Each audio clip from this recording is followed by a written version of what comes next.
Hey guys, welcome back to the channel. This is a story about what if Deku discovered Nori Kosuke's secret part 1. If you guys enjoy this what if and want to see part 2, comment down below and let me know before I start. Please do support for more awesome content.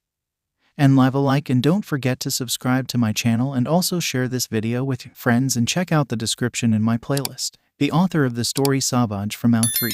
So let's start the video. First day. What could possibly go wrong? Chapter text leech. Witch. Parasite. Oh no, don't get too close to her unless you want your life sucked away. You destroy everything you touch. It's no wonder your mom left. Who would want to be friends with someone so selfish? They say that scars heal and eventually fade. Well, if that was true, then why did it still hurt? I stood staring at the door that was way too tall for what I knew would be inside. The large one seemed to be mocking me as I glared back. Why was it so hard to open the door? It was just a door. It couldn't hurt me. But it wasn't the door that I was worried about. Taking a deep breath, I plucked up the courage to grab the handle and slide the door open, being immediately met with the chaos inside. I looked into the classroom and was hit with the fact that this was real. I was really here. Most of the students were already there, either sitting at their desks, introducing themselves to their classmates, or whatever was going on at the front of the room. A blonde kid with spiky hair and an ugly smirk that only a mother could love sat at one of the chairs with his feet propped up on the desk. For whatever reason, when I looked at him, I couldn't help but feel this sense of déjà vu,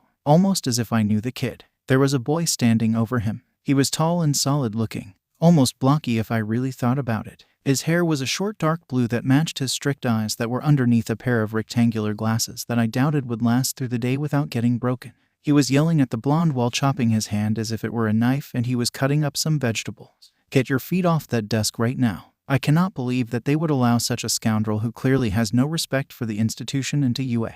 Did your old school put that stick up your ass, or were you born with it? The blonde's response oozed cockiness that immediately made me roll my eyes. 2 seconds and I already hated him. I knew his type all too well. Thought they were better than everyone else. No respect for those around them. Just all around dicks.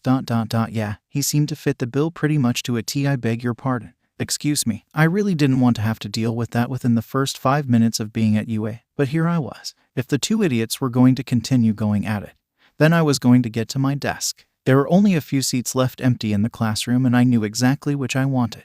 Unfortunately, that just so happened to be the desk that was directly behind the loud blonde. It took a lot to convince myself to sit there, but I knew that I would need an escape while surrounded by so many hero students. Nature was usually how I got that. It wasn't uncommon for me to feel like everything around me was closing in, so being able to look out of a window and see the openness of the outside world was an essential. I just hoped that I didn't regret that decision too much. Oh, my apologies. Glasses moved to the side so that I could scoot past him and into my seat, although the gesture was all for naught as I ended up bumping into him anyways before muttering a quick apology, while Blondie scoffed and upturned his nose. Typical. Now get your feet down right this instant. This is hardly becoming behavior of a UA hero student. Oh, would you shut up? I'm tired of hearing your voice already. The door slid open, and I glanced up slightly through the chestnut waves of my hair to see a small kid with curly green locks that seemed to dominate his head peek in the room. He looked just as scared as I felt, and when his eyes fell on the scene still happening in front of me, he looked like he wasn't too far away from peeing himself. I would bet that the kid would have stayed there if a girl hadn't appeared behind him.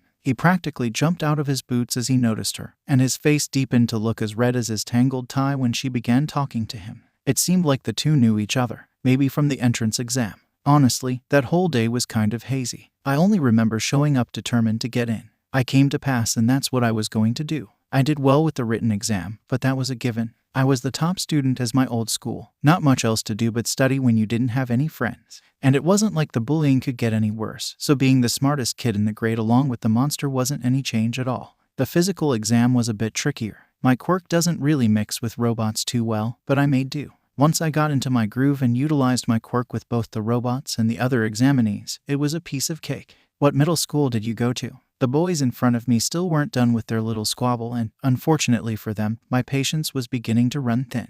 Oi, Deku. The green-haired boy squeaked at the blonde's call out. Hey 𝐀𝐦 Deku, what kind of name was that? Wait, 𝐀𝐦. Oh, it clicked in my head and I mentally groaned. Well, they had certainly grown, but also somehow hadn't changed at all. Katsuki was still an explosive a-hole and Izuku was still a timid piece of broccoli. But it was nice seeing the two of them after all these years. Bakugo looked exactly as I expected he would.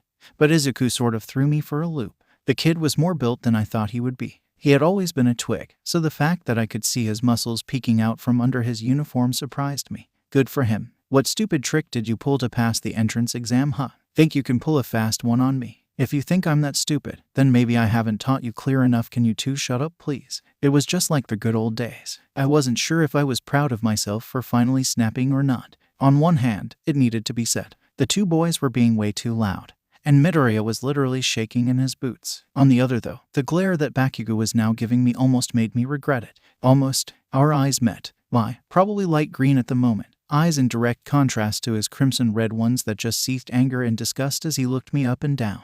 It was almost as if he was seeing me for the first time. Got a problem, Bakugo? It was the first time his name had left my lips in years. How long had it been since I saw the two of them? 10 years. I didn't see them after my dad and I moved, so yeah, about 10 years. Right after my quirk manifested, me using his name seemed to catch him off guard. But his anger was stronger than his confusion. 𝗰, his voice cut off as his eyes widened suddenly and a light bulb all but appeared above his head. You're the idiot who had the nerve to steal my quirk during the entrance exam. Oh yeah. Honestly, I had forgotten a bit about that. During the exam, I ended up surrounded by robots alongside two other examinees, one of which was able to make explosions that I had zero hesitation in using to take out every single robot around us. It was a lot more difficult than I had anticipated. Dealing with the kind of manic energy that came from his explosions made my head throb as I tried my best to contain that energy, and I ended up taking out more robots than I had planned. Things worked out in the end, but it was still interesting. I can't believe that I hadn't recognized him back then. His quirk was pretty distinguishable, and there were only so many temperamental blondes with fiery red eyes. Oh yeah, I remember you. Your explosions were a lot harder to control than I thought. Then don't fucking steal my quirk. We were surrounded. What did you want me to do? Move out of the way so that I could take them out. If you had just minded your own damn business, I would have destroyed them a lot better. I scoffed and chilled my expression. What is that supposed to mean? The boy matched my energy almost immediately. Nothing. Just that I could have done a better job. I slammed my hands on my desk and shot to my feet, meeting the blonde practically nose to nose as we weren't too far away from each other in height. Oh yeah, you wanna go? Blondie Glasses chopped his hand between both of our faces that were getting closer and closer in challenge. This is hardly how two UA students should act, especially on their first day. I slouched back into my chair and scoffed as Bakugo did the same, and the two of us refused to look at each other. As much as we didn't want to listen to the kid, he was right. Getting in a fight on our first day would not be a good idea and might even get us kicked out before we started.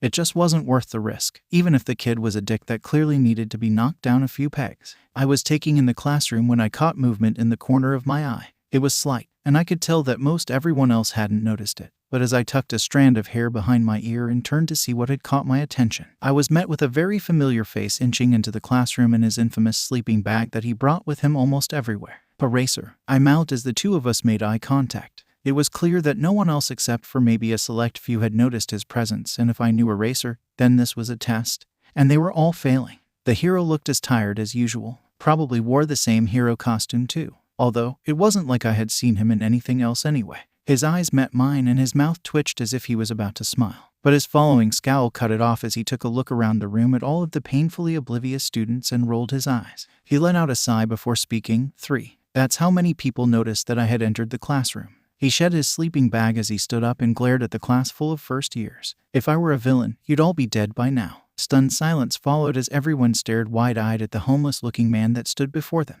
My name is 𝐲𝐸 Aizawa. You may refer to me as Mr. Aizawa. I will be your homeroom teacher this year. You may also know me as my hero alias, Eraserhead, as I'm sure most of you have already figured out. All of the teachers at UA are pro heroes. Who better to learn from than the pros, I suppose? I expect you all to be respectful of each one of them. I refuse to have a class of delinquents who don't know how to listen or follow instructions. I couldn't help but glaze at the hothead sitting in front of me and smirk. Respect didn't seem like his MO per se.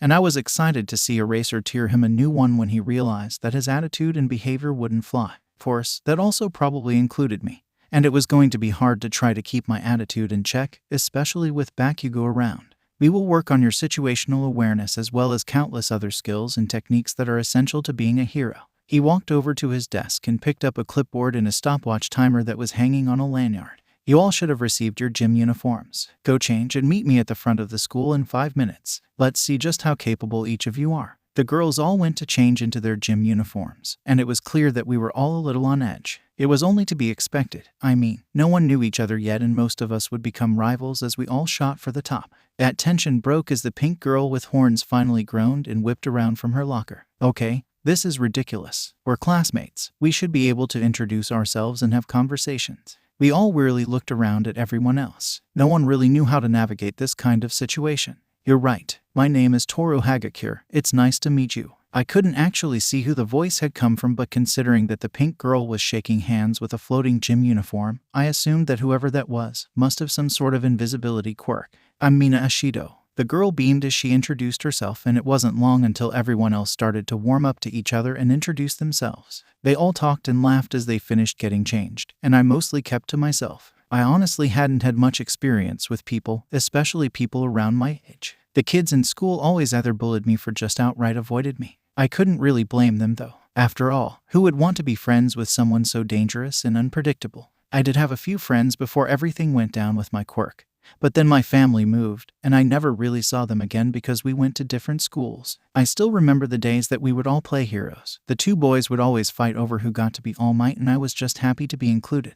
With the kids at school, the only people that I ever really got to hang out with were the guys at the police station when I was there with Dad. All of the officers were civil, but cautious with me being the chief's daughter and everything. The receptionist was always nice. She would often offer to help me with my homework even though I never needed it, but I appreciated the thought. The heroes that came through the station were always a good time. They were good sports and loved to chat and joke with me while they filled out paperwork. That's how I knew 𝐸racer. He was a regular and was there almost every night, either filling out paperwork for criminals he had taken down or hanging out with 𝗀𝐽. The two of us got on like a house on fire. It drove my dad absolutely insane, but he was happy that I had someone to talk to at least. And it helped that 𝐸racer's quirk was what it was. That way I couldn't hurt him with mine. As the group of us made our way to where we were to meet 𝐸racer, I couldn't help but feel envious. They all talked with each other so easily. No fears of saying the wrong thing or revealing too much and causing people to run in the opposite direction. I walked in the back of the pack with my head low and split from the group once we got to the field. The boys were already there. I moved to an open space in between groups of people talking and hoped that no one would try to come up and talk to me. Of course, that was probably too much to ask if the two boys walking towards me was any indication. Hey there. One of the boys waved at me excitedly with a huge grin. His hair was yellow with a black bolt of lightning and electric yellow eyes. Probably some sort of electrification quirk. Could potentially be dangerous, but would be way too easy for me to counteract. Hi. This was completely unmarked territory for me. Sure, I had talked a bit with Bakugo at the start of class, but that was just some back and forth. It wasn't like an actual conversation or anything. And we sat next to each other, so talking would unfortunately be a given. But these two were just walking right up to me and trying to initiate a conversation. It was weird, but this also wasn't middle school anymore. This was UA and everyone here was working towards being heroes, so maybe they won't care. The other boy, the one with spiky red hair and red eyes that didn't differ too much from Bakugo's, thrust his hand out and maneuvered so that his shoulder was in front of the other boys. My name is Eijiro Kirishima, and this is Denki Kaminari. We noticed that you were standing by yourself and thought that we should introduce ourselves. He flashed a toothy smile that made me stop and reconsider all of my life decisions as I was met with shark teeth. Right. I gingerly reached out and shook his hand as quickly as I could before I pulled it back and shoved both of them in my pants pocket. My name is Nori Kosuke. I pretended like I didn't notice the blonde standing not too far away twitch as I said my name. So, he did remember me. Thankfully, Kirishima didn't seem offended by me not really wanting to touch him. Well, more me knowing that other people didn't like it when I touched them. Right after the accident, Dad kept his distance physically and most everyone did too, but I couldn't blame them. That's such a cool name. The electric blonde yelled, causing me to flinch slightly. You know, my name might be Denki, but you can call me anytime. He gave me a sly smirk as he tried to wink at me but ended up just getting an eyelash in his eye and had to rub at his eye for like 3 minutes to get it out. The entire time, I just stood there blank-faced. I knew in theory that his words were probably supposed to be flirtatious, but I just couldn't wrap my mind around how someone could be that bad. After a few more seconds of silence, he decided to change the subject. So, what do you think we're doing out here? Do you think that Mr. Aizawa is as harsh as everyone says he is? I couldn't help the scoff and smirk that pulled at my lips as I thought about the pro. If only they knew what a softie he actually is. What was that? Nothing. Right. People didn't know yet. I was so used to everyone just ignoring me that I hadn't thought twice about my habit of talking to myself. I'd have to work on that. I'm not sure, but I bet that it'll be beneficial. He doesn't seem like the type to do anything unnecessary or insignificant. Kirishima hummed and thought, yeah, you're probably right. I could feel myself beginning to relax slightly. It was stupid and would hurt me in the long run, but just for a moment, I let myself believe that I could actually become friends with these people without them turning away from me in fear. I sighed, if only. "All right, class." Eraser called the class to attention tiredly. It was very clear that the man needed a nap. A long one. "I'm sure you're all wondering what we're doing out here when everyone else is inside for the entrance ceremony. Well, my answer for you is that as heroes in the field, you're going to have to be ready to deal with whatever is thrown at you. Also, this is my class, and I can do what I want." "Damn right. Get it, Eraser, you tell them." Voices rang all around, some confused, some concerned, some upset, but I wasn't really paying attention to them. I hadn't even noticed the quiet conversation going on right beside me between the two boys. My focus was on our new homeroom teacher and trying to figure out what exactly he was planning. Over the years, Eraser had told me stories of his classes. I always enjoyed hearing him describe his students' quirks and how much they improved in just a semester, and I also enjoyed seeing the pro gush about something that he cared about. He didn't get to do that often, but he could with me. He would often talk about how great his students were doing, but he would also often complain about those that were doing not so great. So, I knew exactly what his kill streak with expulsions were. There was one year that Eraser had literally expelled his entire class, and I got to spend some extra time with him because he spent most of his free time at the station. I hadn't meant to be looking, but I couldn't help but notice the ugly scowl of Bakugo, who was still standing relatively close for someone who claimed to hate everyone. He was in his gym uniform just like everyone else, but he somehow was wearing it. Wrong, but also right. It was confusing, okay. It was almost impossible to ignore how his arms and chest looked under the shirt, but it was also difficult to move past the ridiculous way he was wearing his pants. They looked like they were literally about to fall off of his butt, and I had to hold back a snicker as I approached the boy. "You might want to pull your pants up. I hear that Mr. Aizawa doesn't take too kindly to slackers, and I think that applies to pants too," I whispered to the blonde as I stood beside him with a smirk. The boy tusked and looked away, probably hoping that I would miss the subtle way that he fixed his pants. I didn't. "Bakugo." The boy beside me stiffened at being called out by our teacher's rough voice. "What was your furthest throwing distance in middle school?" "I dunno. 67 meters, I think." He shrugged at the question and effortlessly caught the softball that Eraser tossed at him. Our teacher smirked as Bakugo caught the ball and pointed to a circle outlined in chalk beside him. "Why don't you try it with your quirk? Anything goes. You can do whatever to get the ball as far as possible. Just don't step outside the circle." The boy crooked an eyebrow at Mr. Aizawa. "You sure, old man?" Did I stutter? Bakugo let out a breath beside me and moved into the circle as he wound up his arm. "All right, but you asked for it." After another few seconds of preparation, Blondie braced himself and let off a large explosion as he threw the ball, sending it far into the sky with smoke trailing it. Wow, everyone stood wide-eyed at the kid, who was now smirking as he shoved his hands in his pockets to hide his pride. We all looked to Mr. Aizawa before he held up a distance tracker that must have been connected to the ball, as it read 705. 2 meters. Very good. You've all been taught since you were children to hold back with your quirks.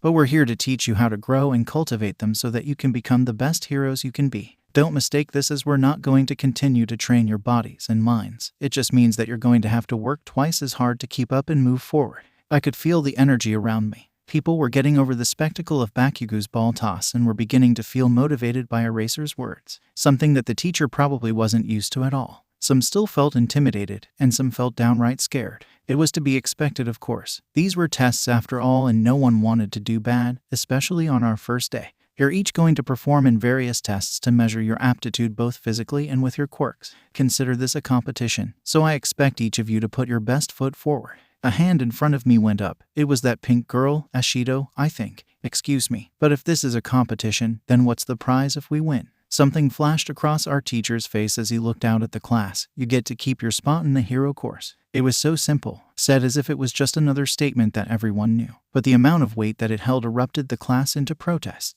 You can't do that. He's not serious, is he? So, if we don't do well, then we're out. Just like that. That's unfair. We worked our butts off to get here, and you're just going to Eraser flashed his quirk and glared at us with his red eyes that so often intimidated anyone who had the misfortune to meet them. I, of course, wasn't the least bit afraid of those eyes or the person behind them. But the same couldn't be said for my new classmates. Enough. We are here to teach you to be heroes. Not just anybody can be full-fledged heroes, and I refuse to exercise a dream that is not possible. That is illogical and cruel. He took a breath and closed his eyes with a slight rub and then looked back at the class. If I believe that you do not have the potential or motivation to be here, then you will not be. Does everybody understand? This is not playtime. This is the real world, and other people's lives are at stake. It was as if the energy around me was as interchangeable as the tides. 1 minute it was light and determined, and the next it was tense and uncertain. People tended to be like that, however. The few times that I had really been able to explore human energy and how it fluctuates in the space around me, it's always been like that.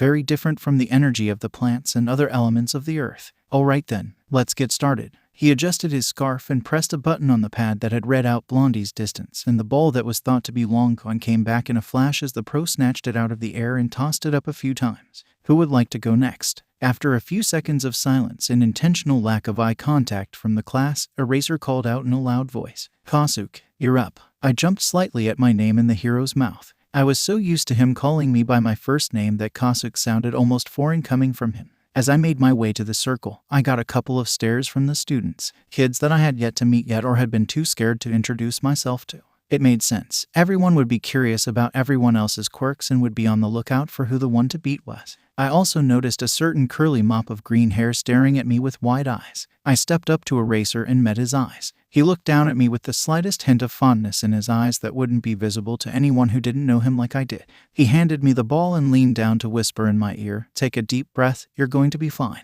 You don't have to do anything that you aren't comfortable with doing. Just try to do your best." Simple words that didn't hold much of anything on the surface, but coming from him, they meant the world. That was his way of telling me that he believed in me, just like he had all of these years. Stepping into the circle, I rolled out my wrists and shoulders as I debated just how much I was willing to put into this whole thing. Honestly, I didn't know the full extent of my quirk, not by any means, but I knew enough to know that finding that out would take too much that I wasn't willing to sacrifice. Right, it'll be fine. You'll be fine. Just get it over with and then you won't have to be nervous anymore. I looked down at the grass beneath me with a frown. "Sorry," I whispered as I knelt down and placed my hand on the ground. Breathing out, I closed my eyes and called to my quirk. Most of the time, it stayed quiet, only taking in the energy around me and relaying that information to me.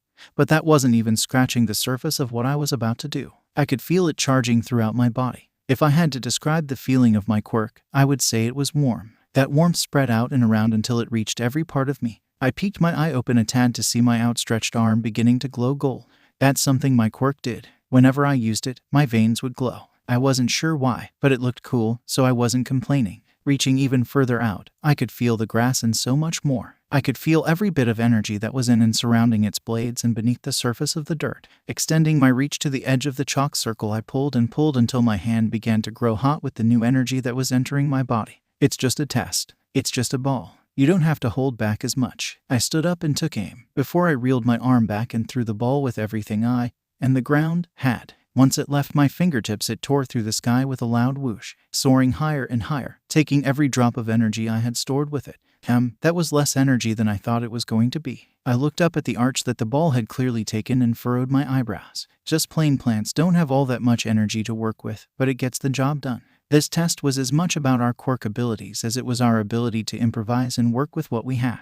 My veins dimmed and I let out a breath, preparing for the storm I was about to be met with. There was no way that my classmates were going to accept me now that they had seen my quirk. Better to just get it over with rather than let it draw on any longer. It wouldn't hurt as much that way. I turned to 𝐴racer with a poorly hid look of worry in my eyes, taking a step out of the now dead circle of grass, and was only met with his own eyes that were filled with pride. He nodded at me slightly and allowed the corner of his mouth to twitch before turning and schooling his face. He showed the number that flashed 705.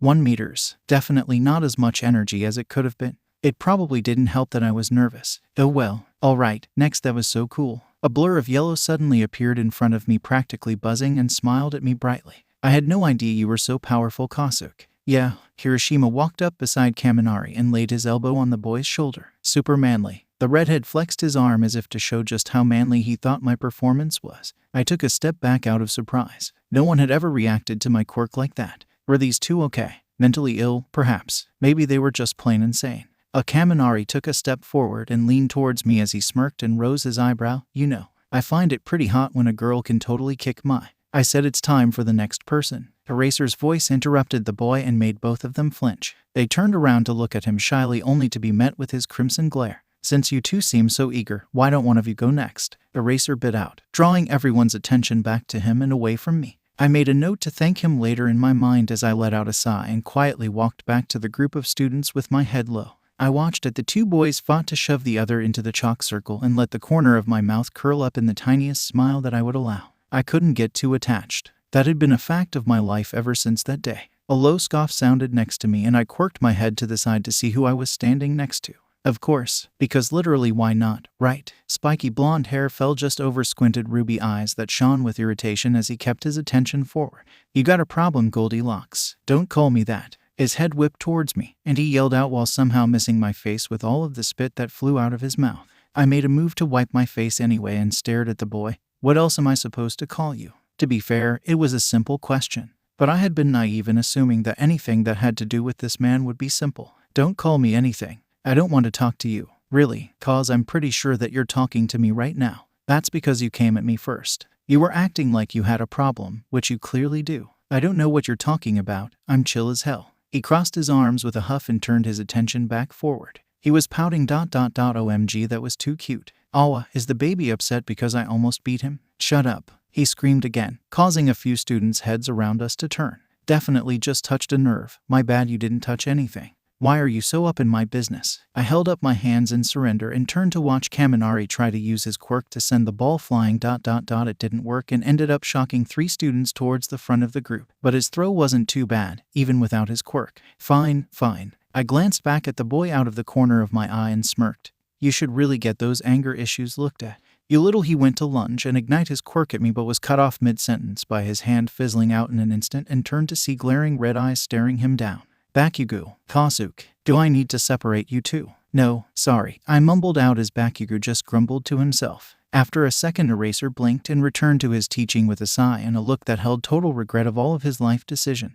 We turned our bodies away from each other, matching positions as we both watched with crossed arms and furrowed brows. Firecracker, I mumbled under my breath with a bit of bite to it. Leech, it was like instinct. I hadn't even realized what was happening until he was stumbling back holding his hand to his face with blood gushing beneath it. You bitch, you punched me. The people around us had taken a step back with wide eyes and whispers of what was going on and what he had said to piss me off so much. I stomped forward and glared down at the bloody face of Katsuki Bakugo. It wasn't his fault, he didn't know, but that didn't mean it hurt any less. I leaned forward, never breaking eye contact, and sent him the scariest glare I could conjure up. Don't ever call me that again. He looked back at me with complete and utter surprise, and even though he was opening and closing his mouth as if he wanted to say something, it seemed that he was at a loss for words. Something wrapped around my wrist and yanked me back, and I knew what was going to happen before I even turned around.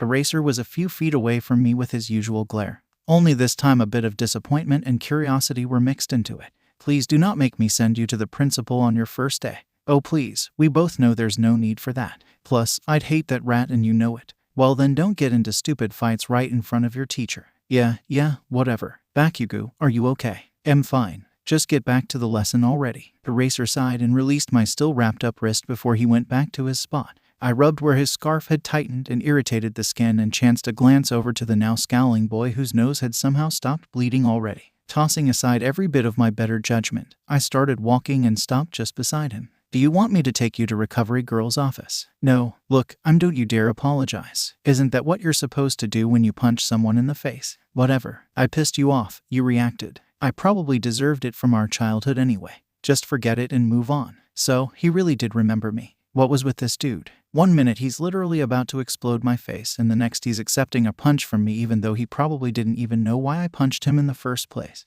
I hate boys. Oh, are you good? A voice behind me whispered just as they lightly tried to lay their hand on my shoulder, causing me to jump slightly before I remembered that I was surrounded by my classmate.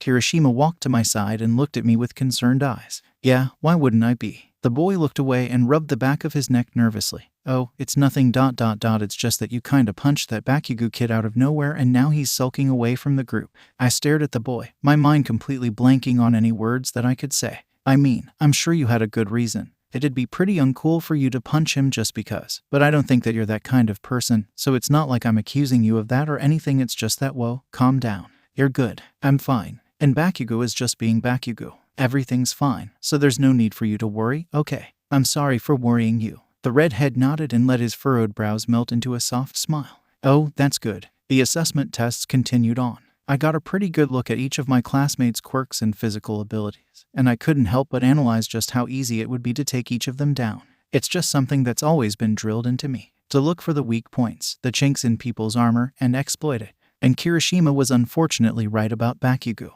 Throughout most of the tests he would brood quietly, and then go and do whatever the test was, and then return to brooding. It was starting to get annoying. So, I decided to try to lighten the mood. I didn't have a lot of experience, but one thing that seemed to be the norm for him was yelling in competition, and thankfully, I'm very good at bringing out both in people. I walked to stand beside the boy and waiting a few seconds before talking just to irk him a bit. Crazy how we're pretty much neck and neck, huh? I have no idea what you're talking about. Go away. I mean, with all of that talk, you'd think that you'd be able to at least surpass me, but I guess you're not as strong as I thought. I am too strong. Too easy. The boy had turned to yell at me head on, his hands clenched at his sides rather than crossed across his chest, his eyes flashing red as his anger bubbled over, and his face so close that I could feel his heavy breathing. Right. Shut up, idiot. You don't know what you're talking about. What even is your quirk anyway? You didn't have it when we were kids. His eyes flickered down and then back to mine as he took a step back and a faint red rose to his cheeks, although we'll just say that it was an angry kind of flush. Oh, that's so cute. You're intimidated, no, I quote him not. I couldn't help but let a laugh out as he got into my face once again, unable to contain his temper for even 10 seconds.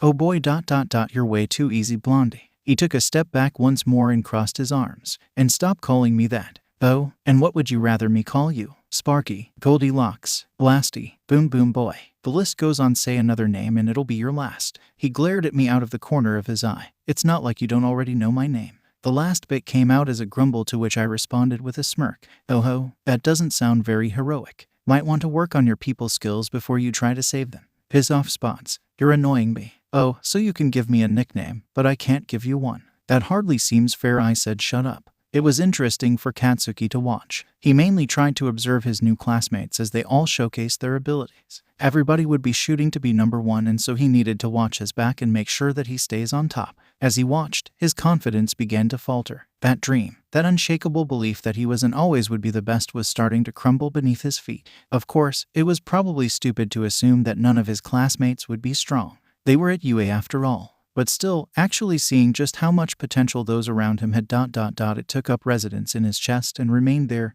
weighing him down the more he watched. No, Katsuki, you're the best. Everyone has always told you that, and they wouldn't say it if it wasn't true. He was drowning in his thoughts until movement caught his attention and his focus zeroed back in to see a mess of brown hair standing beside him. What were you doing next to him? He didn't ask for you to stand there, and he certainly didn't want you to be. You looked at him from the corner of your eye, those green eyes that always seemed to sparkle with that mischievous light in them, and then returned your attention to whatever Mr. Aizawa was saying. Looking at you then, it was the first time that he'd really gotten to take you in. It took him a while to recognize you and remember how you, him, and Deku used to be friends, but that was also a long time ago. You were all what, 5? It was right when everybody's quirks started coming in. Katsuki had just gotten his and you and Deku were so excited to get yours, and then all of a sudden you were just ... gone. No goodbye or anything. One minute you three were playing heroes and the next, it wasn't like he missed you or anything.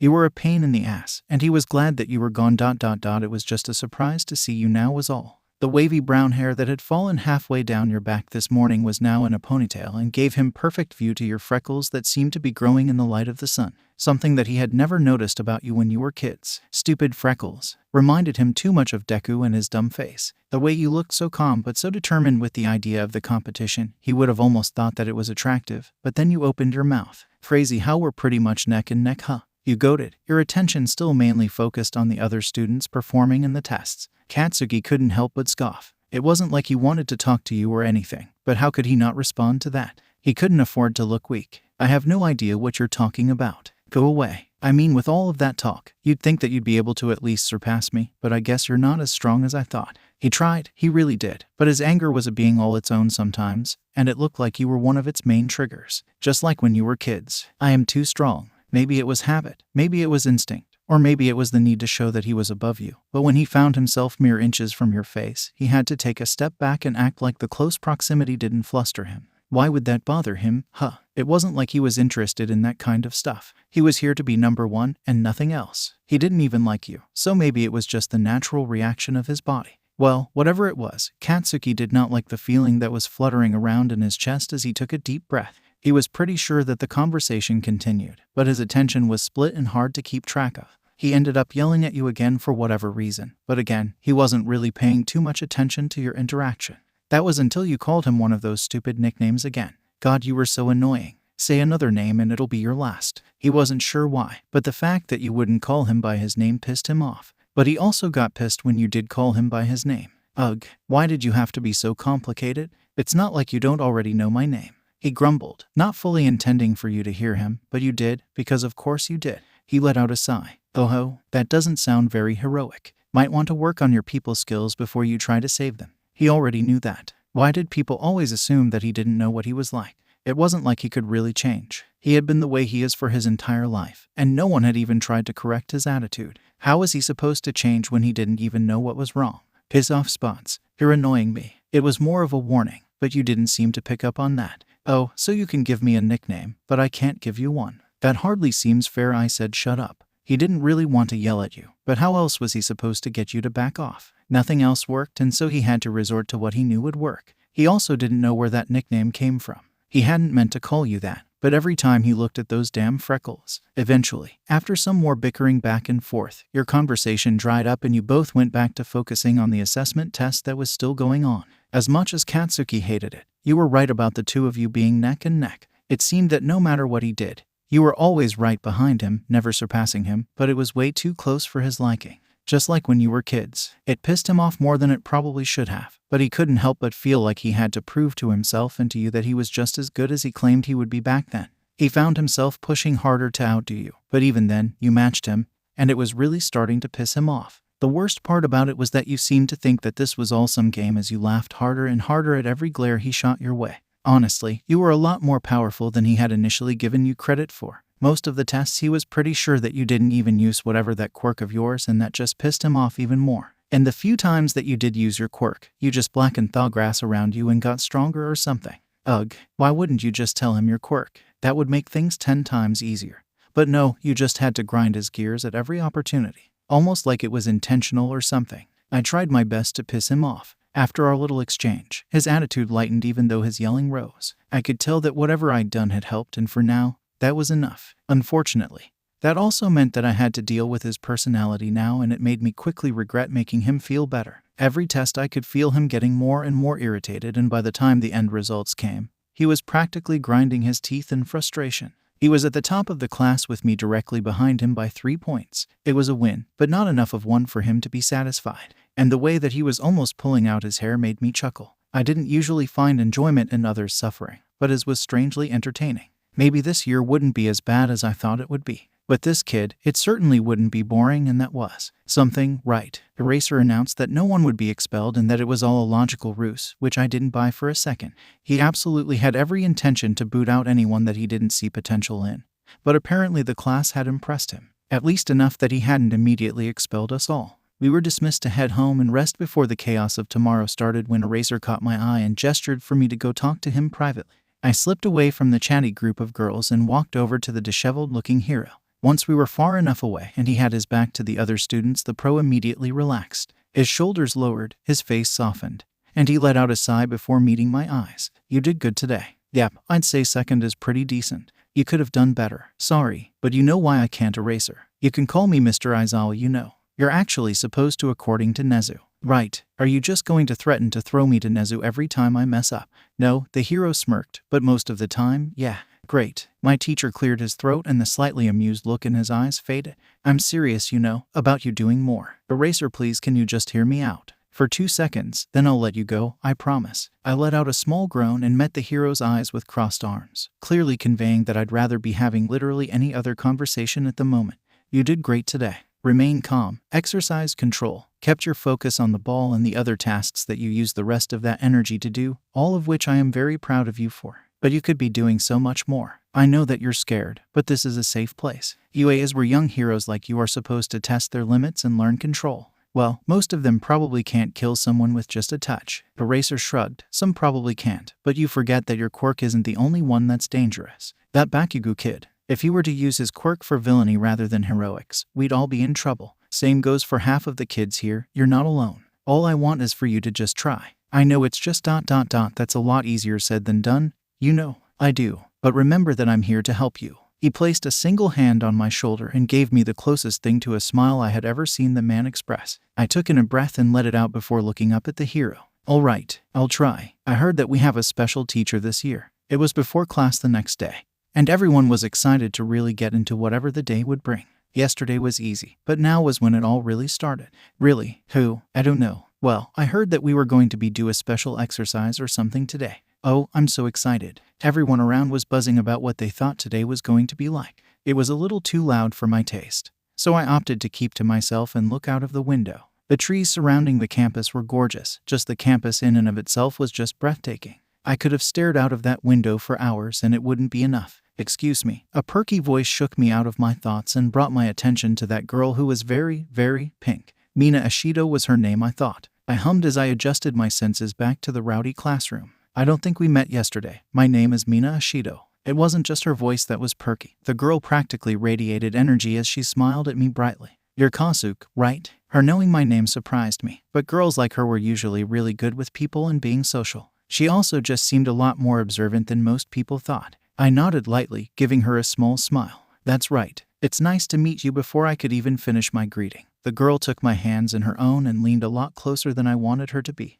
Wow, your eyes are so pretty. She stared into my wide eyes as my mind buffered. And you were so cool in the tests yesterday. Thanks. After what seemed like way too long, the girl leaned back, and I quickly slipped my hands out of her hold and into my lap. You did really well too. Your quirk is something to do with acid, right? She smiled even wider at me as I leaned back into my chair, afraid she would get too close again. Yep, you're pretty observant, huh? I could feel my cheeks getting slightly hotter at her comment, and I gingerly rubbed the back of my neck. I guess you could say that. The girl jumped into a different topic, being just as loud and excited as ever before the boy sitting in front of me whipped around in his seat with a scowl that would send any sensible person running the other way. Can you shut up for 2 seconds? Whoa dude, it's not cool to yell at people. Hiroshima's familiar presence appeared behind me, and I could feel myself sinking in my chair. Shut up, you dumb-haired freak. If you keep talking to your classmates like that, then you're not going to make any friends. I'm not sure where the words came from, but regardless of what exactly I was thinking, I now sat straight up in my seat staring down those crimson eyes that were practically glowing in irritation. Who asked you? Don't pay him any mind. Another voice entered the conversation. This one was light and warm. It belonged to the brunette girl who could control gravity. 𝐴𝐸, I was pretty sure. It's Kosuke, right? My name is Ochako 𝐴𝐸. The girl's big eyes were as welcoming as her smile as she reached her hand out for me to shake. I quickly shook it and pulled away, not even going to think about the pads on the girl's fingertips that I suspected to be a part of her quirk. Hey 𝐴𝐸, bring her over here. We all want to meet her. The rest of the girls were huddled in a group near the back of the classroom, and one of the girls, the one who was just a floating uniform, called out, or at least I was pretty sure it was her. You got it. She turned back to me, her smile even larger than before somehow. Come on, Kosuke. She reached for my hand that was still in my lap and began to drag me to the group of girls. You too, Mina. The pink girl detached herself from the boys who were still yelling at each other. Well, mainly just Goldilocks, but a few of the other boys had joined them. The three of us got to the group of girls, and 𝐴𝐸 dropped my hand in favor of hugging one of the shorter girls with really big eyes and long green hair in greeting.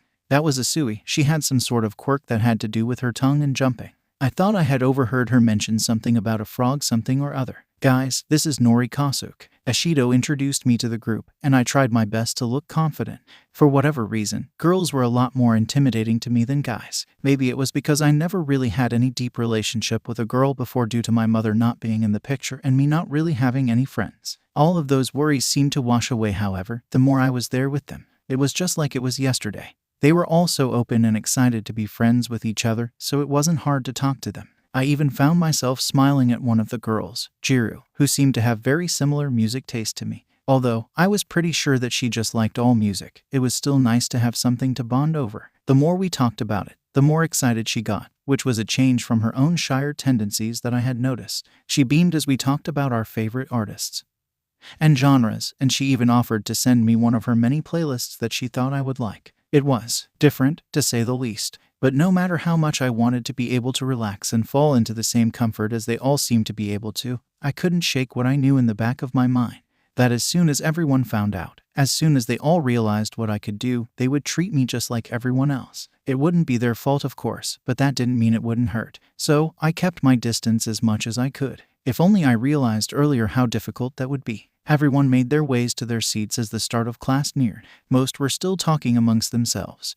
But I again kept to myself and focused on what was out that window. My attention was split, as it was most of the time. I tried my best to be aware of my surroundings as much as possible. So I noticed when the bomb in front of me shifted in his seat tensely again and again, almost as if he was nervous about something. I didn't pay much mind to it, as the boy was an enigma all on his own, and I knew that I would lose my mind trying to figure him out. That's why when he finally whipped around in his chair, I was caught off guard. "Can I help you?" The boy scoffed as if he were irritated. "You can tell them to leave you alone, you know." "What?" "Don't make me repeat myself." It was a quiet sort of yell, almost as if he were trying to be quiet so that people didn't pay attention to our conversation. His words didn't make sense. Why did he care? It wasn't like my being uncomfortable was any of his concern, and he certainly didn't act like he wanted it to be. So then, why? I mean, it's fine. It doesn't really bother me, shut up. Okay, what was his problem? Don't give me that shit. He continued, "I saw how you reacted to Pinky touching you. Any idiot could tell you were uncomfortable. And if you feel that way, then just tell her to back off. It's not that hard." "What? No, it's not," I sighed, trying my best to piece my words together in a way that made sense. "It's not her." The blonde squinted his eyes at me as he upturned his chin.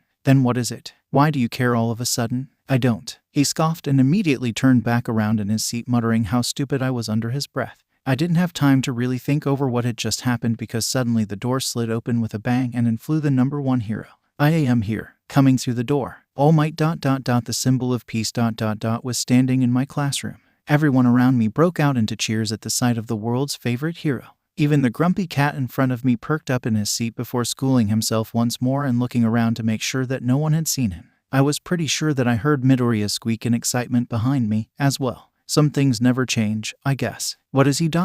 Wait, is that why he did the exam results? Because he's a part of the UA faculty now. I had begun to question aloud, thinking that the room was too loud for anyone to hear. But based on the way that Grumpelstiltskin turned around and kicked my shin, I apparently had been too loud in my stream of thoughts. It wasn't uncommon for me to vocalize my thoughts. Most of the time I was alone, so it was a habit that I just happened to pick up. Probably would want to pay a bit more attention now that I was surrounded by other people though. The pro quieted everyone down and begun to talk about how he had a very special first day of heroics combat exercise for us. He dragged on about it while somehow not saying anything about what we would be doing, until he changed topics to something that had the class in even more of a frenzy than when he arrived. "But if you're going to be learning how to be pro heroes, then you should look the part." His voice boomed before he clicked a remote that was way too small for his ginormous hand, and the numbers on the left wall of the room began to emerge, revealing suitcases that corresponded with those numbers. "Here are your hero suits that you each submitted before classes started. The design companies worked hard on them as well as some of the support course students.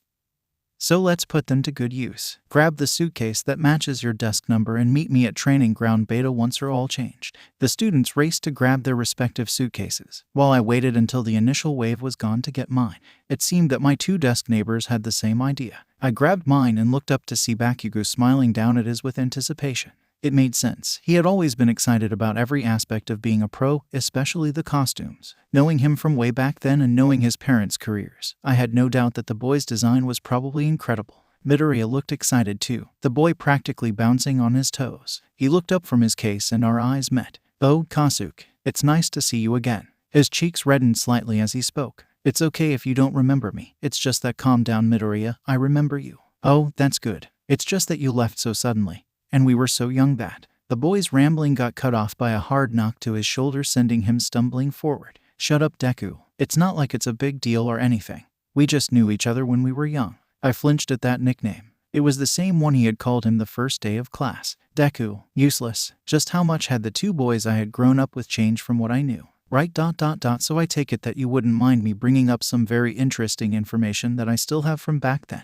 "Like what about?" the blonde growled as he slapped a hand over my mouth and glared at me. Not another word. His words were commanding, but I wasn't one to be easily intimidated, especially not by someone who used to read romance manga and probably still goes to sleep at 8. I licked his hand and the boy jumped back with a yell of disgust. He frantically rubbed my saliva off onto his pants as he glared back at me, and I could hear Midoriya trying to hide his snicker at my side. "Same old Katsuki. I wasn't afraid of you back then, and I'm not afraid of you now. Don't call me that. Not this again. We should probably go and get ready. Wouldn't want to leave All Might waiting for anything, right?" Izuku tried to defuse the situation and was looking at me desperately as if begging me to just leave our childhood friend alone.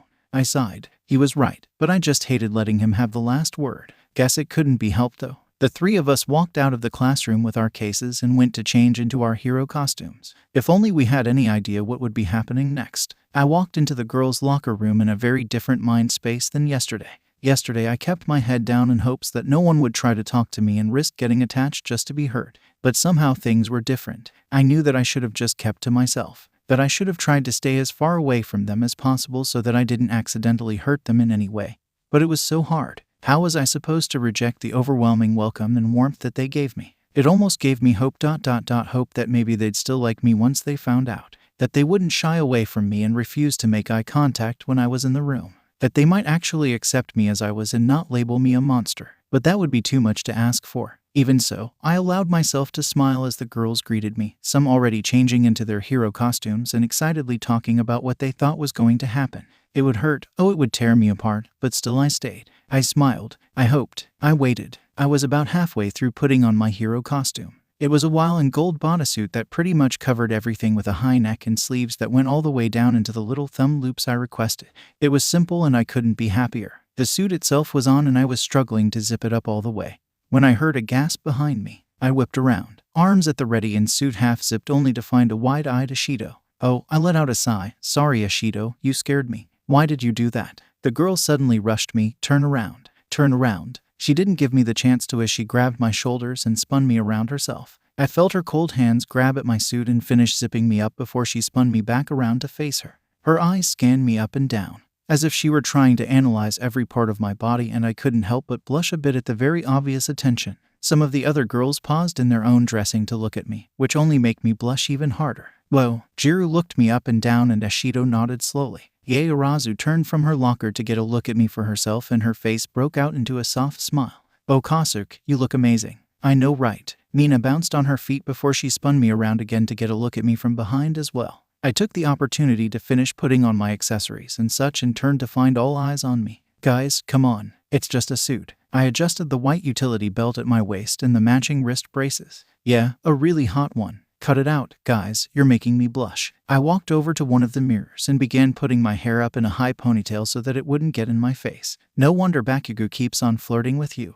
I immediately choked on my own spit and doubled over in a coughing fit as I tried to regain my composure. He what? Mina stifled a laugh. You know how he not so subtly flirts with you in class. It's only been one day, but it's pretty obvious. I don't think, oh come on guys. You remember when we were kids, and we were always told that if a guy was mean to us that he liked us. It's like that. I dunno Mina. I just think that Bakugo is mean to everyone. One of the girls contradicted Mina's claim, to which I was very grateful as I was still fighting for my life over by the mirrors. Yeah, but he doesn't treat everyone like he treats Kosuke. I think that it's too soon to be betting on that. It's only the second day after all. Well, I'm calling it. You guys can think what you want, but I bet that they're going to get together by the end of the semester. I finally got out of my coughing fit and glared up at the group of girls discussing my love life like it was some game.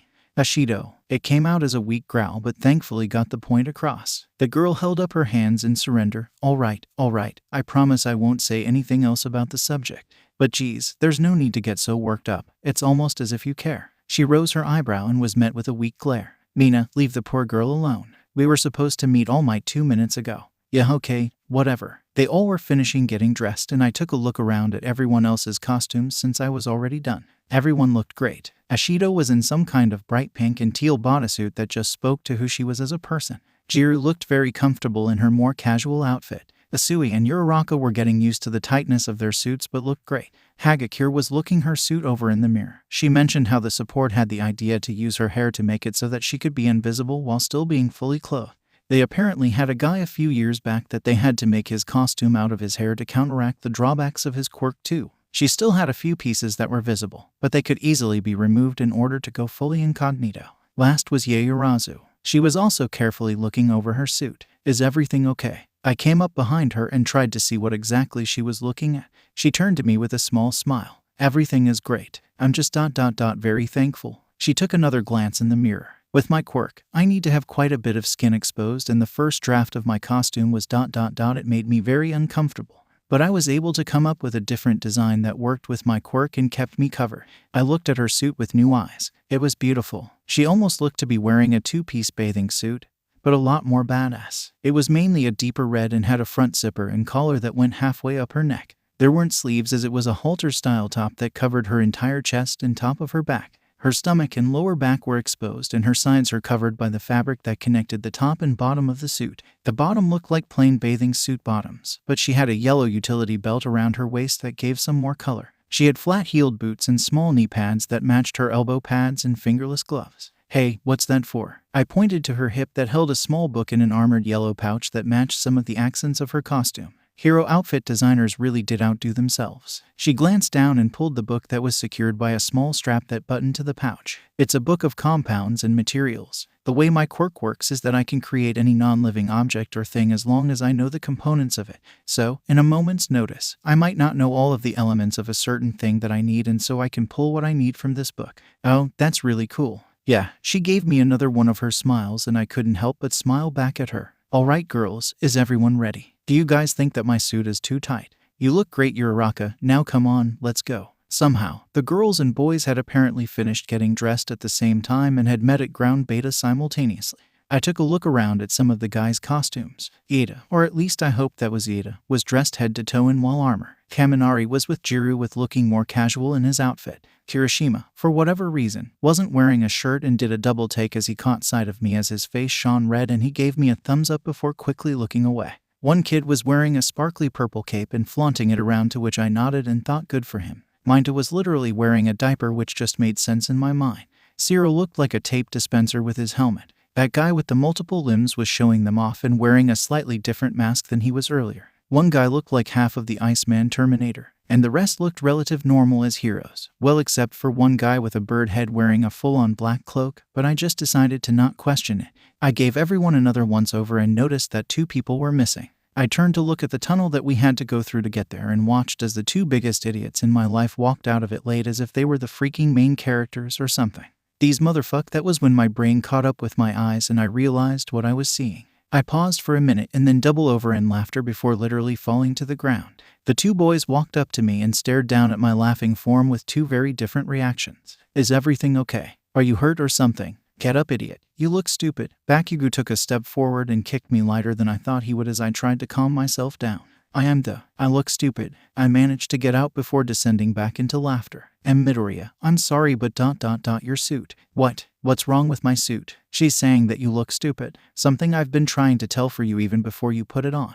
The green-haired boy gasped. My mom made this for me, and I think that it looks great. I somehow managed to calm myself down and get to my feet, now clutching my stomach as it wouldn't stop hurting from laughing so much. Auntie, 𝐴𝐻𝐻 made that. Midoriya nodded excitedly and I sighed. He looked like a mint green bunny that was trying to be All Might.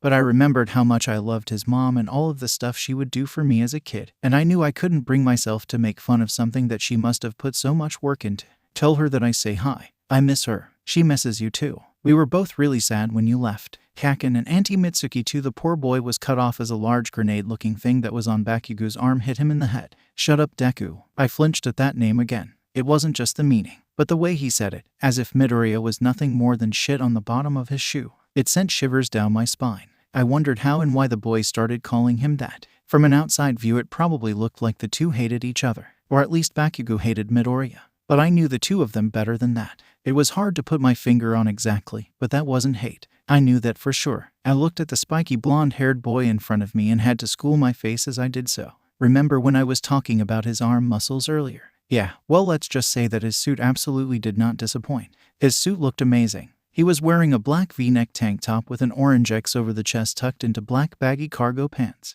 There was some sort of dark green garter thing around his waist and thighs that I would have to bring up to him later, chunky black and orange boots, a black mask over his eyes that spiked down at the edges, this weird explosion-looking thing on the side of his head that tied in the orange, large silver knee pads, 2 cement block-looking things on his shoulders, and whatever he had going on with his arms. It looked like huge dark green grenades with silver accents and large gloves that were orange on the hand and green on the back that I assumed went with the sleeves that peeked out from the top of the grenades. As I was admiring his costume, I caught him admiring mine as well and looked away quickly to pretend that I didn't. Luckily for the 2 of us, All Might made his presence known then and began to talk about just what they were going to do. Heroes and villains. What could possibly go wrong? My eyes were wide as I watched my partner being launched across the room and looked back at our opponent. Izuku looked crazed with his broken arms and Uraraka was still unconscious on the ground.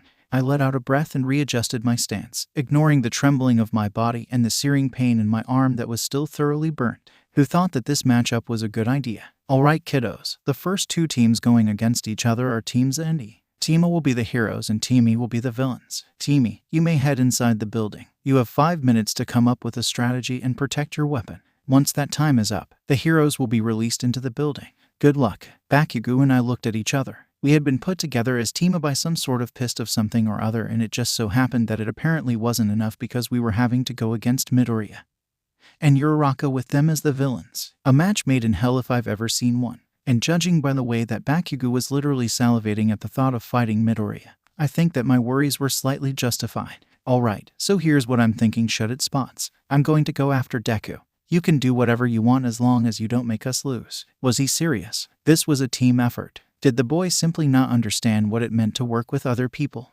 Absolutely not. I smacked the back of the blonde's head and began to drag him to the corner of the room by the scruff of his hero suit. I'm not losing this because you lack basic communication skills. Hands off. Bakugo tried to wiggle out of my grip before he finally managed to twist himself free. I do not lack basic communication skills. Then act like it, idiot. This is a partner exercise, and that means that we have to work together. Like it or not, you're stuck with me. We stared each other down, his searing glare seemingly burning holes into my face as mine practically encased him in ice from how cold my eyes were. It was a second before he finally looked away with a groan and slumped his shoulders as he waited for me to tell him what my plan was. Okay, so here's what I was thinking. The two of us entered the building once the 5 minutes were up. We had tried to theorize where the other team might be holding the weapon, and we were able to narrow the tall building down at least a bit.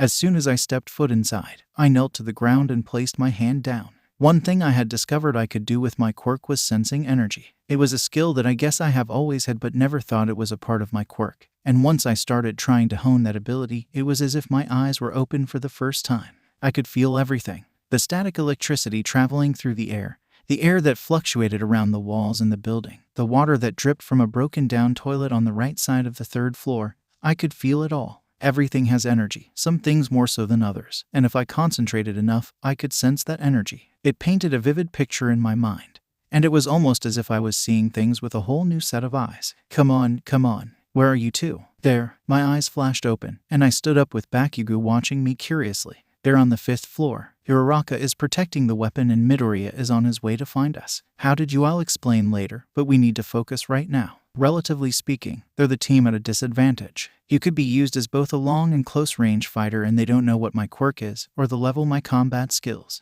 Not to mention the obvious drawback of Midoriya's quirk. So, they'll most likely be banking on exploiting your temper and whatever other advantage they can get. All we need to do is exploit it better. If we take one of the back stairwells, we can avoid Midoriya altogether and get the jump on 𝐸. Bakugo grunted as we quietly made our way through the entranceway. I still want to go after Deku. It was as if he was ignoring every word I was saying. Okay, what is it with you two? You were friends when I left and you sure as hell didn't call him useless back then. Did something happen? The boy stiffened slightly at my question and had to try to ease his shoulders back as he let out a sigh. Don't worry about it. It's none of your business. Don't give me that. Like it or not, we're partners. I grabbed the blonde by his shoulder and forced him to spin around before I quickly let go and retreated my hand back to my side. Plus, we all used to be so close. Just tell me what happened. You lost the right to pull that card when you left without a word. He glared down at me before trying to turn back and continue down the hallway, but again, my hand stopped him. He stiffened and looked down at where my hand rested on his shoulder before I snatched it away and held it against my chest,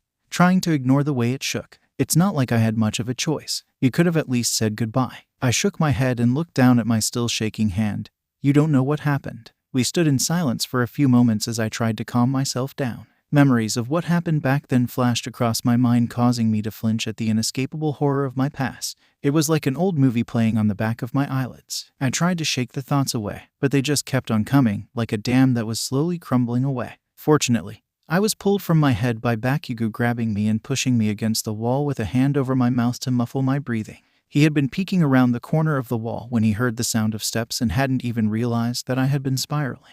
His body was close to mine, closer than anyone's had ever dared to be. He craned his neck to try to hear more clearly as his other hand was over his own face to try to get as much silence as possible. Footsteps sounded again, but they weren't nearly as close as we had originally thought. The boy brought his head back and lowered his hand from me. When he turned his face to me, our noses were almost touching and the boy's cheeks light up like a Christmas tree. I wasn't much better as I could feel the inferno on my own face, but for some reason I couldn't bring myself to look away from those crimson eyes, at least not yet. We stood there for a moment more before the shuffling got closer and the boy's eyes hardened before he pushed his body off of me and launched himself around the corner. Ignoring what had just happened, I followed and was met with Bakugo being slammed onto his back with Midoriya above him. Midoriya, I questioned with wide eyes. He stared down at our childhood friend. I've been watching you for years, 𝐽𝐻.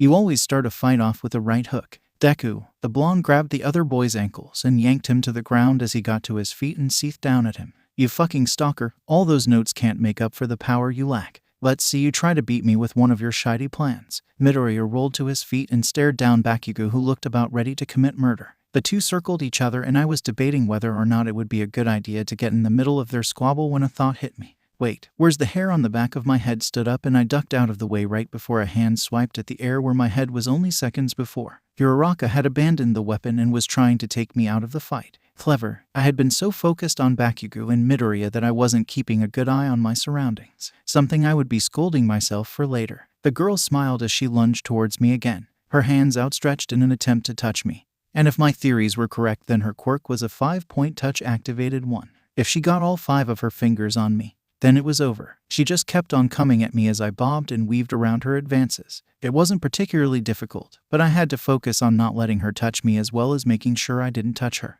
My emotions were too unpredictable at the moment, and I couldn't risk using my quirk accidentally. I needed a way to take her out without touching her. Quickly scanning the room around us, my mind raced with how useless most of the trash in the corners were, until my eyes fell upon something that I could definitely use. I dodged the girl once more before diving for the object and rolling to my feet, now armed with a thin pipe.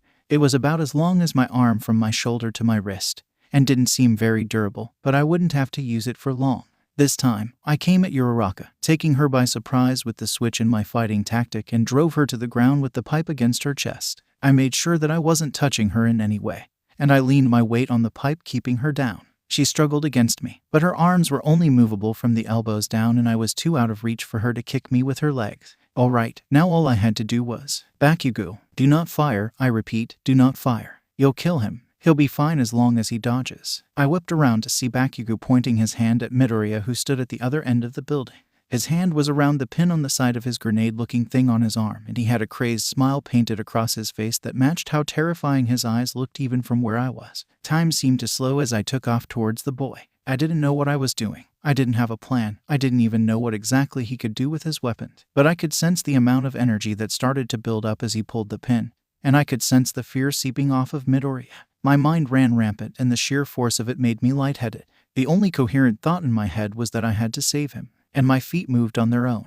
I jumped in front of Bakugo's outstretched hand as the tip of his weapon began to glow, and I knew that I only had a second to do what I was going to do. Please work, I could see, but I could feel what was coming so much more. I screwed my eyes shut and clasped my hand over the opening, and as the energy came, I took it all. It was more than I had ever had to deal with. I wouldn't be surprised if the blast would have obliterated the entire floor. That's how much kick was behind it. I took and took, absorbing the energy as it tried to leave the weapon, and my hand burned with the sheer amount of it.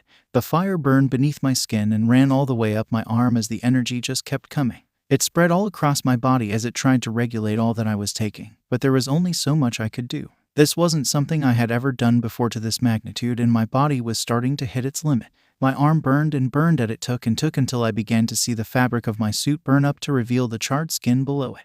The energy had become too much for my body, and it was starting to burn from the inside out. SHT, SHT, SHT, SHT. I had to let go. I couldn't take any more. I'm sorry, Midoriya. I lurched to the side and dove into an open doorway to my left. My right arm only got grazed by the explosion that was finally released from the weapon, and I rolled along the floor, clutching my searing arm to my chest with tears in my eyes. Now, whether I was crying from the pain or from the guilt of not being able to protect my old friend, I wasn't sure. The sound of destruction was deafening even from inside the room. As much pain as I was in, I had to see if they were okay. I weakly got to my feet and stumbled out of the doorway into the blanket of smoke that was starting to clear. I couldn't see anything, but I could feel everything. The air was still charged with energy. The weapon was cooling down. Wind entered from what I assumed to be a gaping hole in the wall, and I felt 3 people. None of them were dead, and I let go of a breath I hadn't known I had been holding. Most of the smoke finally cleared, and I looked at the scene in front of me. Midoriya was on the floor on the other side of the room. The back of his costume was singed away,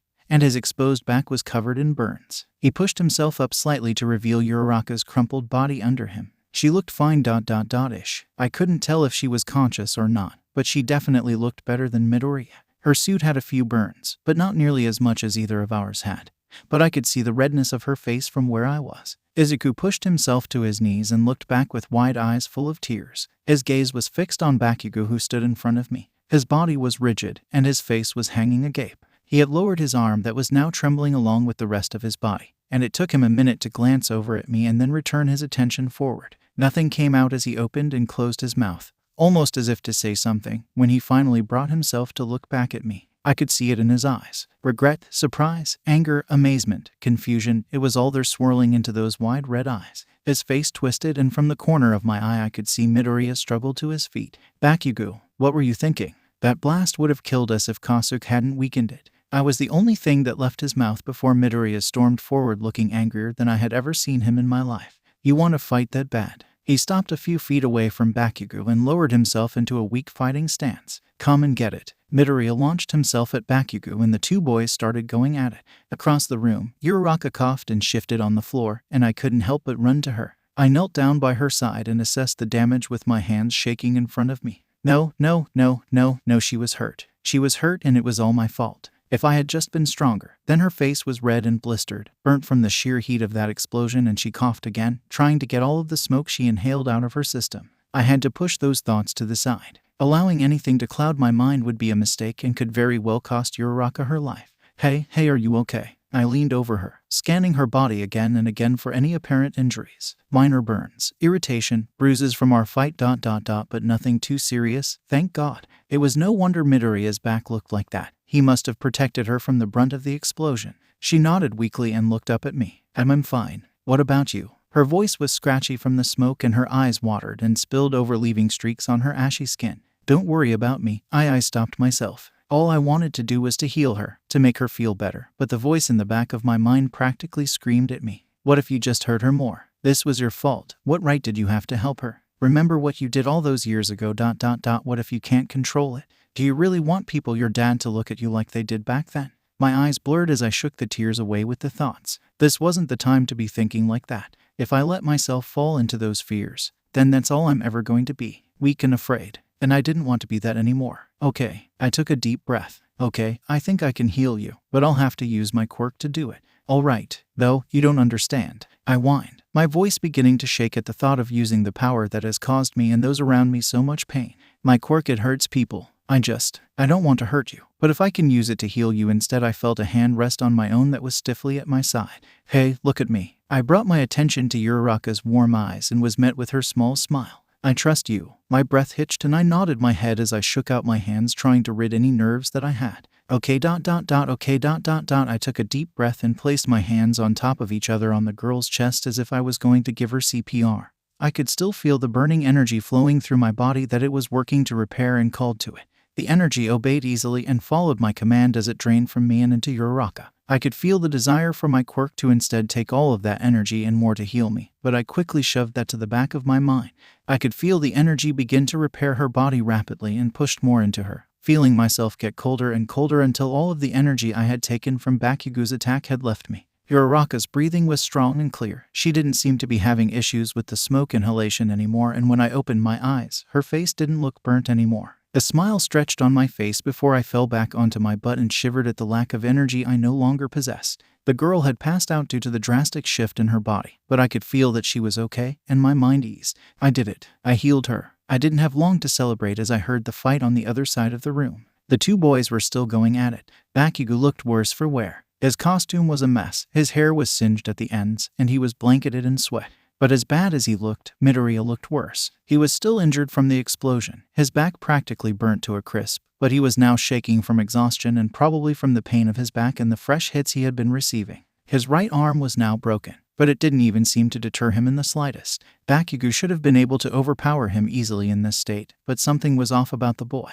I hadn't heard him use his quirk since they started duking it out, and I could tell that he was holding back. Why, I didn't know. I wasn't even sure if he was fully aware of it either. But whatever was going on, it was clear that they were both beyond their limits and needed to stop immediately. I got to my feet and shivered from the lack of energy in my body. I was at my limit as well, but I couldn't let that stop me, not when I could help them. I had only managed to take a singular weak step forward when I heard Midoriya scream. Smash! My head shot up and I saw the boy's left arm light up red as he brought it into Bakugo's face, or what was supposed to be his face. At the last second he brought his arm up to protect himself, and the hit shattered the gauntlet instead and only hit the boy's face at a fraction of the power, sending him flying and crippling Midoriya's last working arm. My eyes were wide as I watched my partner being launched across the room and looked back at our opponent.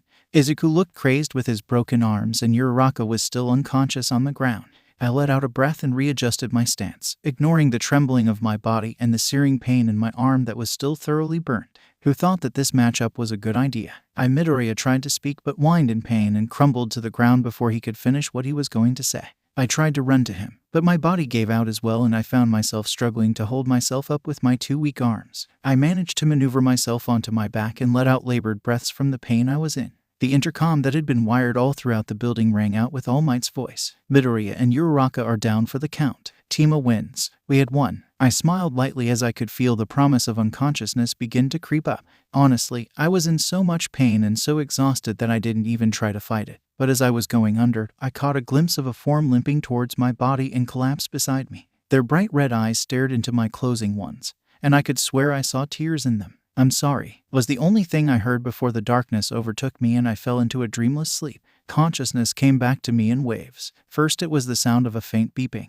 Then it was quiet voices and shuffling feet. Then it was the brightness of the room, and those voices became much louder and clearer as my senses returned. Finally, I was able to open my eyes after many tries and was met with the soft light above me and the smell of hospital. It gave me flashbacks. I hated hospitals. People were hurt in hospitals. People who I heard had been in hospitals. My body shivered under the sheets. I still must not have my usual amount of energy then. Typically my body temperature ran a bit higher due to my quirk. My eyes took in my surroundings, and it looked like I was in some sort of nurse's wing rather than a hospital. I was in a bed with a monitor tracking my heart and such beside me. There were curtains to my left and right cutting me off from whoever were on the other sides. And those voices were talking again. Honestly, All Might, those kids could have died. I know. I don't even want to think about what would have happened if that one girl hadn't weakened the blast, but look at what it cost her. You should have stopped them. A deep sigh and then, I know. Not to mention the states of those 2 boys. I cannot believe you let them go on after that disaster. Both of his arms were broken and that other one was not in much better shape.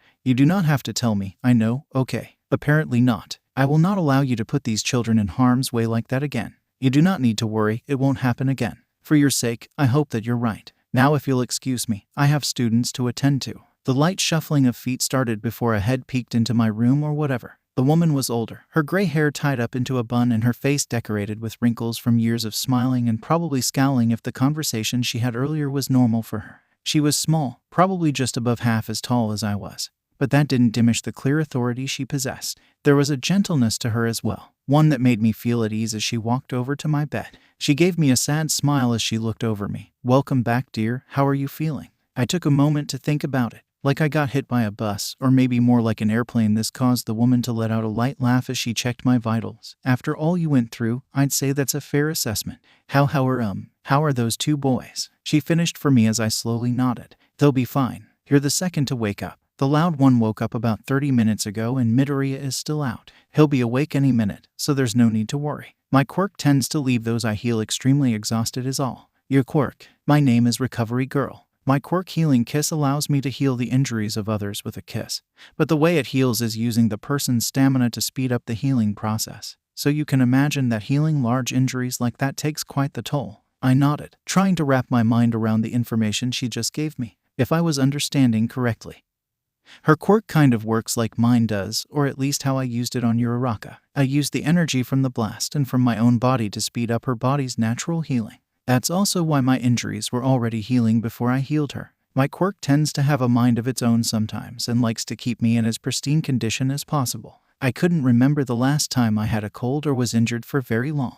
"Alright, one last session should do it for you, dearie." Recovery Girl hopped up on a stool beside the bed, unwrapped the bandages that went up to my elbow, and placed a long kiss on my right arm. Even when she leaned away and began to fiddle with other things around me, I could see my arm healing rapidly and felt both lighter and more exhausted. "What you did was very brave and saved that boy and girl from what could have been an extremely serious injury. But reckless behavior like that, throwing yourself in front of danger with zero regard for your own health, it leads to certain consequences. My quirk can do a lot, but even I can only do so much," she explained somberly as she noticed me examining my arm. "Right, sorry." The skin was still pink in irritation and burns, but other than that it was mostly healed. There was, however, something else there now. Almost my entire palm was covered in a messy pink scar that traveled up my forearm as the burns did before. The scarring will be permanent, I'm afraid, but once it's fully healed, it shouldn't bother you in any way. I continued to look over my arm and the new ornamentation on its skin. My mind was void. I couldn't think and wasn't sure how I felt about the scars. On one hand, they were ugly and were a representation of my failure to protect my classmates.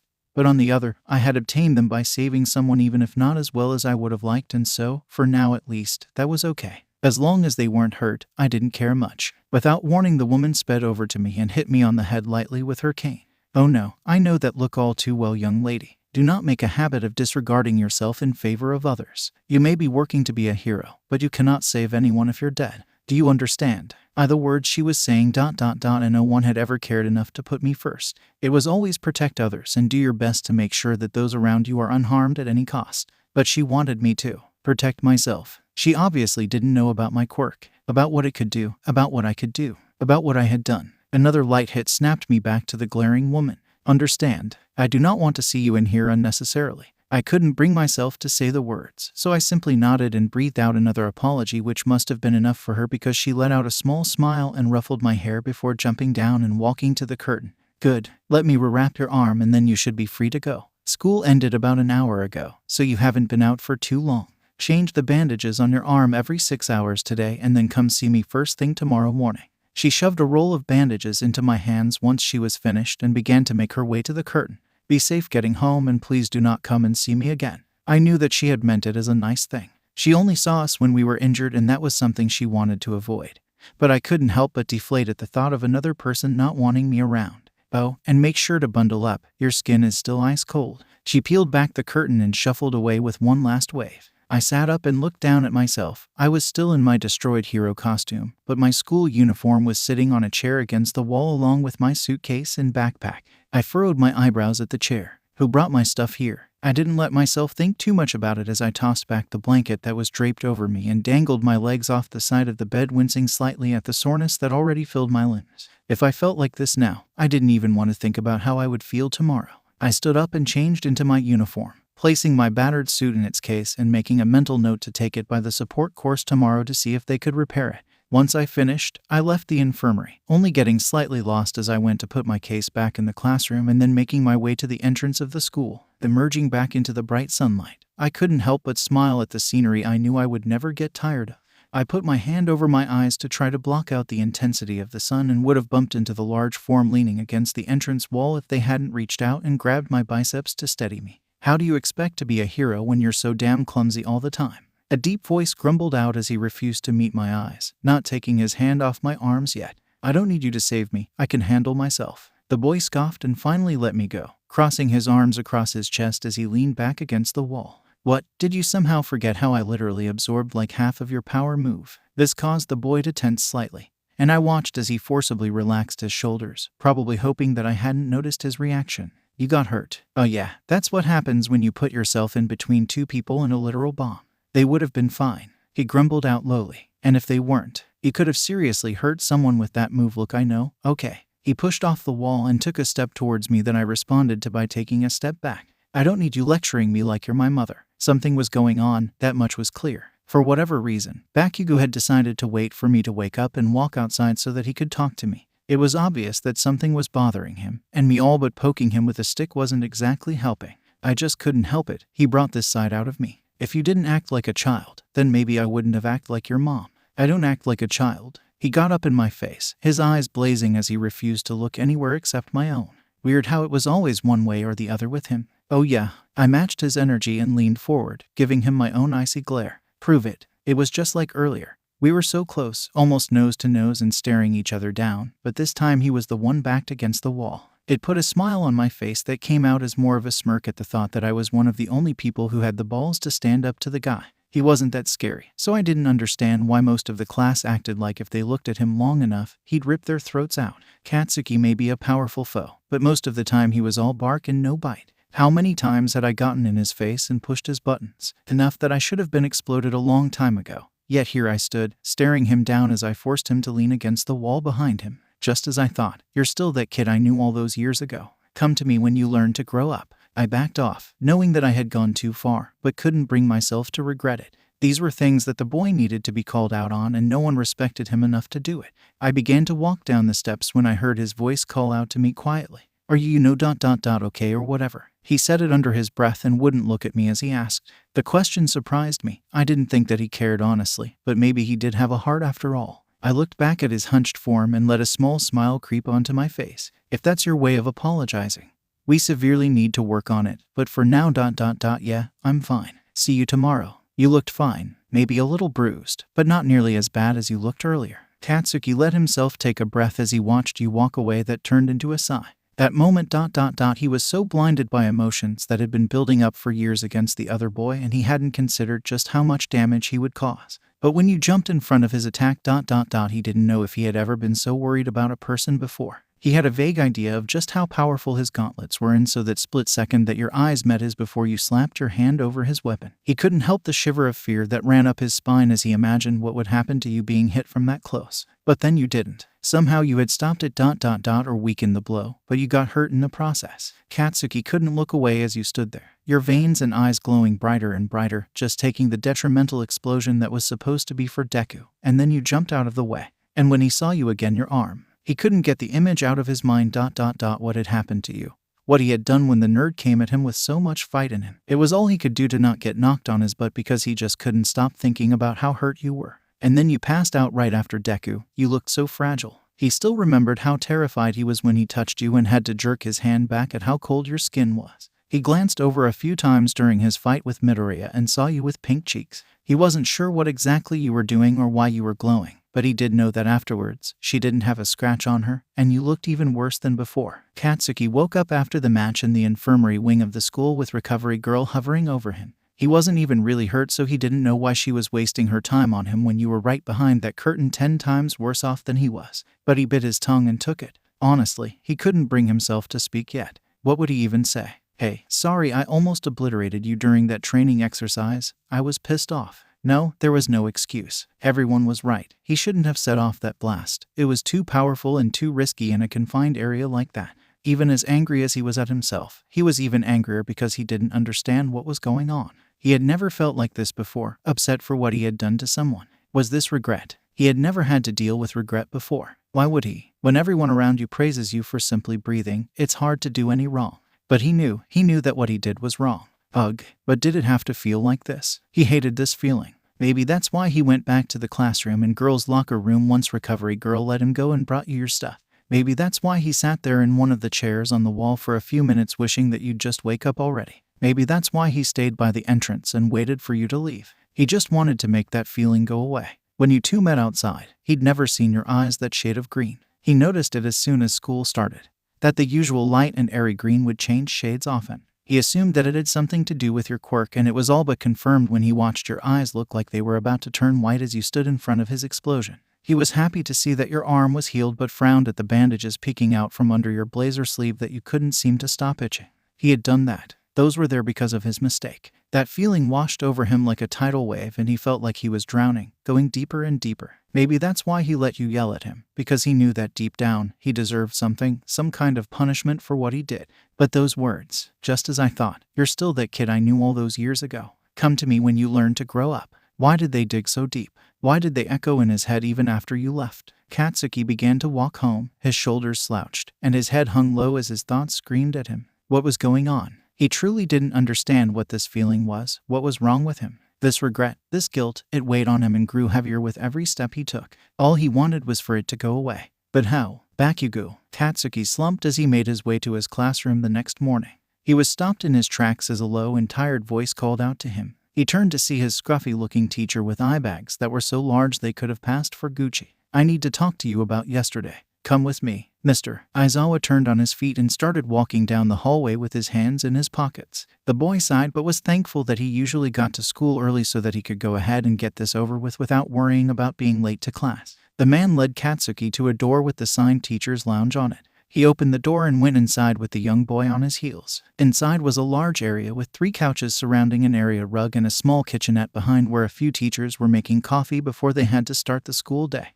Mr. Aizawa led him further inside to another door that he opened to reveal several offices. He took a seat at the desk that was covered in paperwork and an empty coffee mug that said "Too tired for this BS" on the side. Katsuki also noticed his signature sleeping bag peeping out from behind the desk. 𝐾𝐦 sat in the chair in front of his teacher, and the two sat in uncomfortable silence for a few minutes. The boy wasn't too good with social interaction, but had a bit of stress and the overwhelming weight that still ensnared every part of him, and he pretty much loses whatever forms of politeness he may or may not have had. Are we just going to keep sitting here with you staring at me, or let's have a chat, 𝐷𝗀𝐻? I heard about your performance in class yesterday. That attack was very impressive. His words may have seemed flattering, but the way he said it and how his eyes squinted even tighter as he looked at the boy told him that he was less than pleased. I've been watching you, you know. I make it my job to get to know all of my students and pick up on their behaviors so that I can properly help them in the best way that I can. We've only been in class for 2 days, and I'm pretty sure I already have a fair assessment on you. And that would be, 𝐾𝐦 bit out, trying to keep his temper under control. Mr. Aizawa cleared his throat and shifted in his seat. I'll put it bluntly, you're disrespectful, violent, vulgar, undisciplined, emotional, unpredictable, and short-sighted. It was as if every word was another knife in his chest. They were all things that he already knew, but somehow it hurt even more to have them said out loud. His teacher sighed as he looked at him. But you are also very driven. I can tell just from the short time you've been in my class that you're passionate about being a hero. Not only that, but you're also very powerful and intelligent. All characteristics that make up a good hero. But if you let the bad outweigh the good, then you're going to find yourself left behind by your classmates. He was right. 𝐾𝐦 knew that he was right, but what was he supposed to say? Another sigh left his teacher's mouth. You do understand why what happened is wrong, don't you? 𝐾𝐦's eyes flickered to the man before quickly looking away. He softly nodded, afraid that as he moved too much that the weight holding him down would break him. I understand your want to be the best. None of you would be here if you didn't want to be heroes, and most, if not all, of you will be gunning for the top. However, that rivalry does not mean that you are not still classmates. Yes, you are competing against them, but you are also working and growing together. Use that. I do not want to see you treating him, or any of your classmates like that ever again. He couldn't help the spike of anger that shot through his body. It was like he was talking with you outside the school yesterday all over again. He remembered your words and the way you yelled at him like he was a child.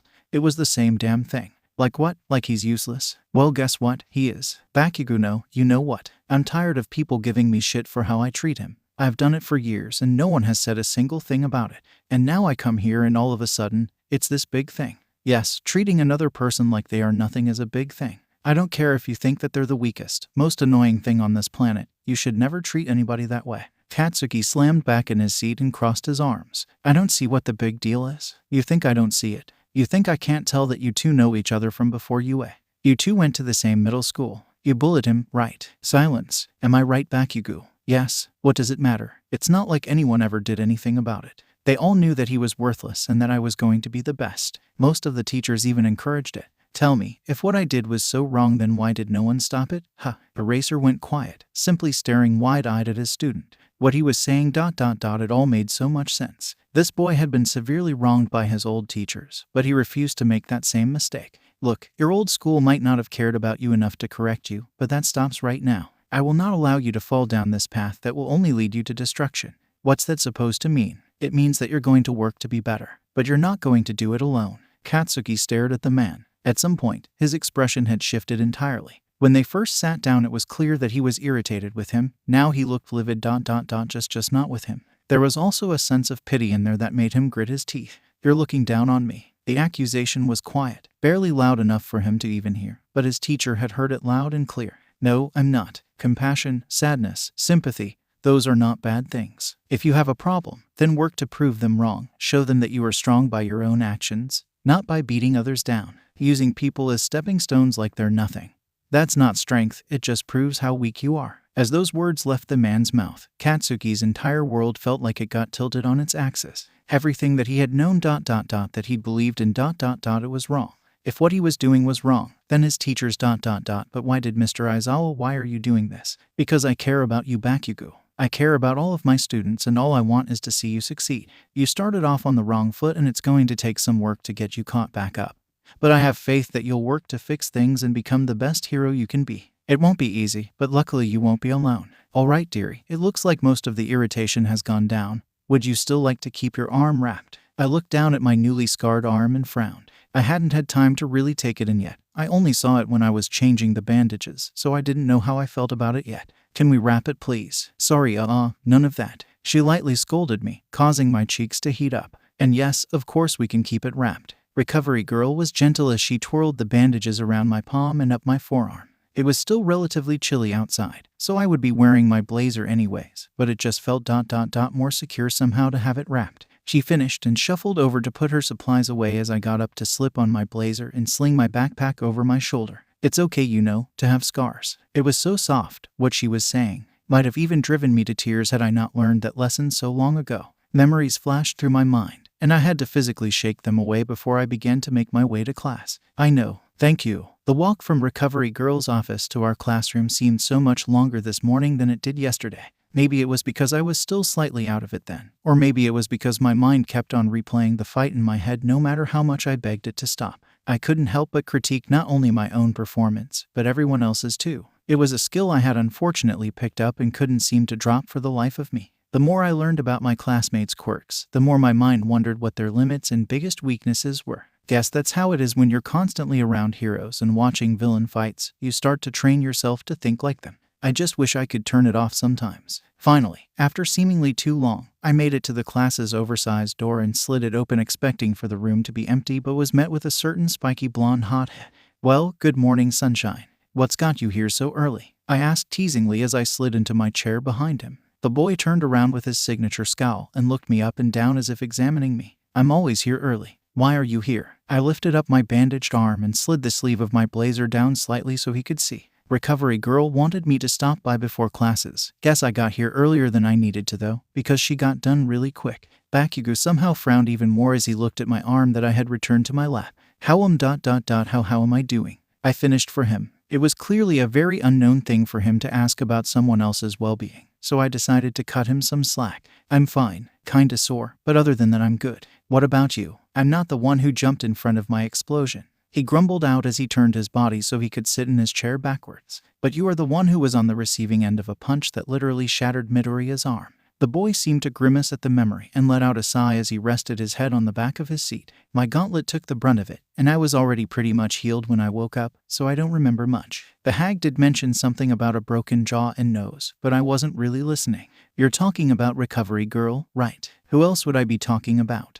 𝐷𝗀𝐿 slightly exploded at the stupid question, but quickly reeled himself back in with what looked like a grueling effort. "I'd watch how I talked about her if I were you. If she hears you calling her a hag, she'll probably start beating you with her cane and then refuse to heal you." I laughed at my own joke, just picturing the boy being chased around by a less than 4-foot tall woman who I honestly believed could take on God. I hadn't realized that I wasn't the only one laughing until I cracked open my eyes for a moment and caught sight of 𝐷𝗀𝐿 with his head thrown back and a soft laugh leaving his body. He looked so soft like this, kinda pretty, almost, when he angled his head like that. I slightly shook my head and absent-mindedly reached for the bandages on my arm before I felt a quick slap on my hand and shot my head up. "What the foo heck?" I corrected myself, remembering that we were in school. "You've been itching your bandages since you got in here. If you keep doing that, you're going to make the skin irritated." "Why do you care?" "What I don't. I just don't want you to somehow screw up your arm even more and place the blame on me." He huffed and he leaned back in his chair as he looked away from me. As much as the boy tried to hide it, I could see the faint pink on his cheeks, but decided to let him be. I could only tease him so much a day and I didn't want to use up my quota just yet. He turned his head away so that I couldn't make eye contact with him even if I tried, and I took the chance to scratch the itch that had been bothering me while he couldn't see. "Boy." The boy's head whipped around, and he smacked my hand again, resulting in me letting out a profanity before glaring at him. "Try to itch it again and I'm tying your hands behind your back. I'm not a child, 𝐷𝗀𝐿. You don't need to keep treating me like one." "Really? I hadn't noticed. Just quit scratching your stupid bandages." He huffed out as he laid his head down in his arms that were draped on the back of his chair. The two of us sat in mutual silence as we waited for the other students to pile in.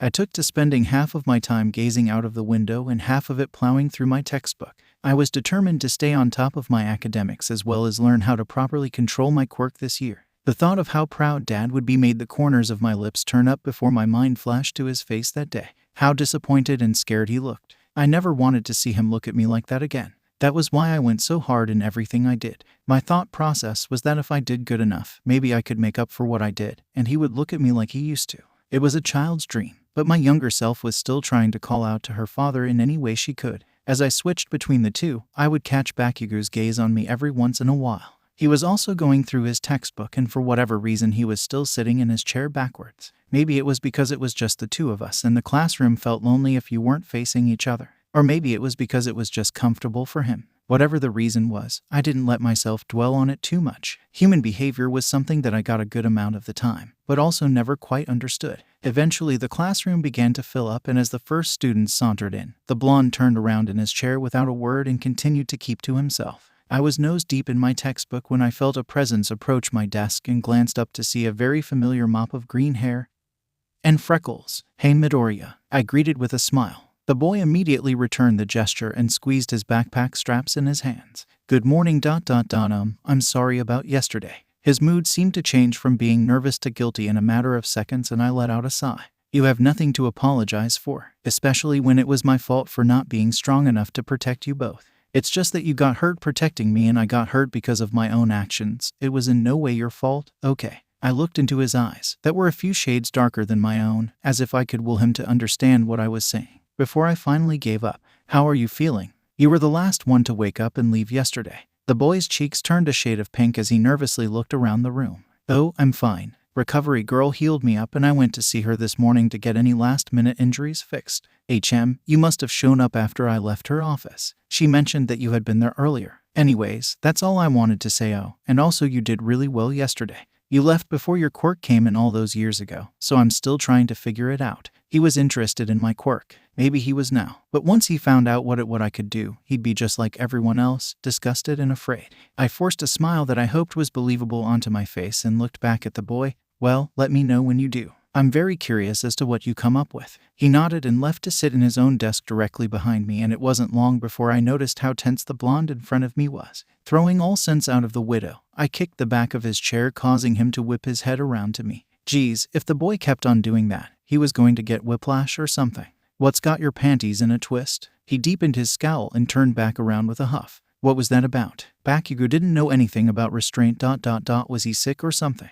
I got up from my desk and quickly placed the back of my hand against the blonde's forehead, holding his face in place with my other hand. I felt his forehead and cheeks, searching for any sign of a fever before the boy swatted my hands away. "What are you doing? Checking you for a fever. It's very clear that you're sick. Fuck off, Spots. I'm fine." I ignored him and continued to feel up his forehead with both of my hands. "Oh, I think I felt something. You're slightly warm." He managed to shove me away and wipe his forehead with his own hands before sending a glare my way. "My body naturally runs hot due to my quirk, idiot. Plus, of course, the skin is going to warm up if you keep on touching it so damn much. Just sit back in your seat before I set you on fire." Sorry, I complied, plopping back into my chair with my hands up in front of me. "You could do with cooling down a bit though, Blasty. And don't call me that. When the bell rings, you should all be in your seats." Eraser walked through the door and immediately every student filed behind their desks without a word. The pro glanced up from where he was looking at his desk and nodded once. "Good. Now, on to today. I know it's only the beginning of the semester, but your class needs to choose a representative and vice representative. Decide amongst yourselves and come to me with your answer by the end of class." Once he was finished, he pulled out his sleeping bag and slithered into it before sitting in the chair behind his desk and promptly passing out.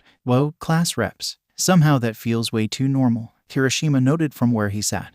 And a few students nodded in agreement. "Well, I don't know how we're supposed to choose when we barely know each other." "Yeah." Ashido and Hagakure whined as the class descended into loud arguments about who would be the best picks for the job. Honestly, all of that rep stuff just gave me a headache, and having to listen to everyone bicker about it didn't help in the slightest. I tried my best to tune everyone out as I folded my arms on my desk and laid my head on top of them, seeing if I could get away with copying our teacher. It was working, kind of, until a loud voice called out above all the others. I let out a sigh. Of course Ida would find a way to make this into a whole thing. That was how I ended up having to stare at the small piece of paper in front of me as I racked my brain for who I thought would be the best class rep. The rule that we couldn't vote for ourselves caused most of my classmates to grumble under their breath as they cast their votes. But I was still shorting my brain out as I tried to decide who I was going to go with. It was true that none of us really knew each other yet, and so it would be a hard choice for sure, but there's also a lot to be said about first impressions. Didn't make the decision any easier though. The name flashed in my mind, and I quickly scribbled it down before jumping up and putting my folded slip of paper into a hat that Ada had found. Once everyone had placed their votes, it was time to tally up the results. All right, who voted for them? I could only imagine just how ridiculous I looked with my mouth hanging open, but I couldn't help it. I hadn't expected anyone to vote for me, let alone come in first place, seconded by Midoriya. And with Yaoyorozu coming in a very close third, a heavy hand clamped itself onto my shoulder and I looked back to see an almost blinding smile. Congratulations. I just know that you're going to make a great class rep. Let's do our best, okay? It was hard to not smile when the kid looked at me like that, but I really didn't feel like smiling at the moment. How could anyone have thought of me when the question of class representative came to their minds? I was probably one of the worst candidates. For one, none of them knew me ... not really. They didn't know what I was capable of, what I had done. And I wasn't strong enough to be in that position. Yesterday kept on repeating in my mind. If only I had been stronger, faster, smarter, maybe no one would have gotten hurt. The class deserves someone better than me. Look guys, see, congratulations Kosuke. You'll do ... you'll do great. 𝐴𝐻𝐻 Midoriya. Ida sniffled as he kept his head low. It was very clear that he had wanted everyone to vote for him, but he hadn't even gotten into the top 5. That had to sting. Ada, I tried, but the boy cut me off with one of his famous arm chops that just barely missed my face. No, as our new class representative, you should Ada. I yelled to get the man's attention and promptly apologized after for raising my voice and interrupting him. I've been trying to tell you, but I don't want to be class rep. I don't even know why you guys voted for me. Every head seemed to swivel to me, including the very annoyed blonde sitting in front of me. What do you mean? He asked as he pushed up his glasses. I wouldn't be good representative. Why not? Look, I've only known you for a little bit, but even so, I can tell whether they all thought I deserved it or not. I knew that I didn't. I just didn't know how I was going to make them see that. Look, I just don't want to be class rep, okay? Thank you all for voting for me, but please, pick someone else. But Ishido tried but stopped when Yaoyorozu put a hand on her shoulder. Alright ... if that's what you want. It is. I'm sorry. I lowered my head and focused on my hands fidgeting in my lap. My thoughts were beginning to run rampant, and I knew that if I didn't distract myself soon, I would start spiraling. But why did they all vote for me? Did they not understand? Did they not see how dangerous I was? I shouldn't even be in this class, let alone represented. It was my fault. I hadn't been clear enough with my quirk, and so they all still thought that I was okay to be around. They'd find out soon enough. Maybe I needed to just rip the band-aid off instead of constantly stressing about when that time came. You don't have to apologize, idiot. It was so quiet that I almost didn't hear it over the chaos that the class had descended into. It's okay to be honest about what you want. I must have heard him wrong, because there was no way that those words were coming out of Katsuki Bakugo's mouth in that tone. Don't make it weird, he yelled out as he turned around to face me, his cheeks slightly pinker than normal. You apologizing for everything just pisses me off. What? Okay, geez. Sorry, stop it. All right. It was reflex at this point. One that was most prominent with authority figures, but also was an issue with peers. For whatever reason though, I never really had an issue with doing it with Bakugo. Weird. It was lunchtime and I somehow found myself at a table with Midoriya sitting across from me with Ida to his left and Uraraka to his right and Kaminari and Kirishima to my right and left. Being around this group wasn't too out of the ordinary per se, but usually it was more Ida and Uraraka with Midoriya, and Kami and Kiri with Bakugo, who was sitting at the end of the table glaring at his lunch as if it had personally offended him. He claimed that he hated sitting with us, but he was the one who slammed his tray down unprompted and plopped into the chair. I wasn't about to call him out on it in front of everyone though. Like I said earlier, teasing him about something as menial as sitting with us for lunch was a waste. Uraraka and Ida were talking about Midoriya's new position as class rep as the boy in between the two remained silent with his head down. I wanted to ask him what was wrong, but if it wasn't something he wanted to talk about in front of everyone, I didn't want to put him in an uncomfortable situation. I tuned back into the conversation between Kaminari and Kirishima when the former said my name. Sorry, what did you say? I asked what you thought tomorrow's field trip was going to be like. I blushed lightly, embarrassed that I had zoned out and completely ignored the boys. The teachers had mentioned something about us taking a small field trip tomorrow as a special training exercise. Considering how the last one went, I didn't have much hope, but tried to keep a positive attitude. Eraser hadn't said anything about it to me, and neither did any of the other teachers, so I was going in as blind as everyone else. I don't really know. I know that we're supposed to be going with both Eraser and All Might, but they also said something about a third teacher meeting us there, right? Yeah. Suddenly Kirishima got quiet beside me, and I raised an eyebrow in a silent question. Kosuke, can I ask why you call Mr. Aizawa by his hero name? Well, I spend a lot of time at the station because of my dad, and so I know a lot of pros. Well, I felt Kaminari's presence lean in close to me and turned to find the boy's face right up next to mine. That's so cool. I leaned back and gave a soft smile that I hoped was believable. Thanks. He sat back in his chair and smirked at me. You may know a lot of pros, but I can be your hero. Kaminari gave me an over-exaggerated wink and I all but groaned. I think your pickup lines are getting worse. No way, he quickly perked in defense but deflated when I nodded solemnly. Ugh. Kaminari sunk in his seat with a pout and Kirishima pityingly gave him a pat on the shoulder from behind me. 𝐾𝐦 had listened to the whole conversation. He hadn't even wanted to sit at this stupid table with all of these stupid people, but there was nowhere else for him to sit. He didn't want to talk to anyone, so he settled for listening.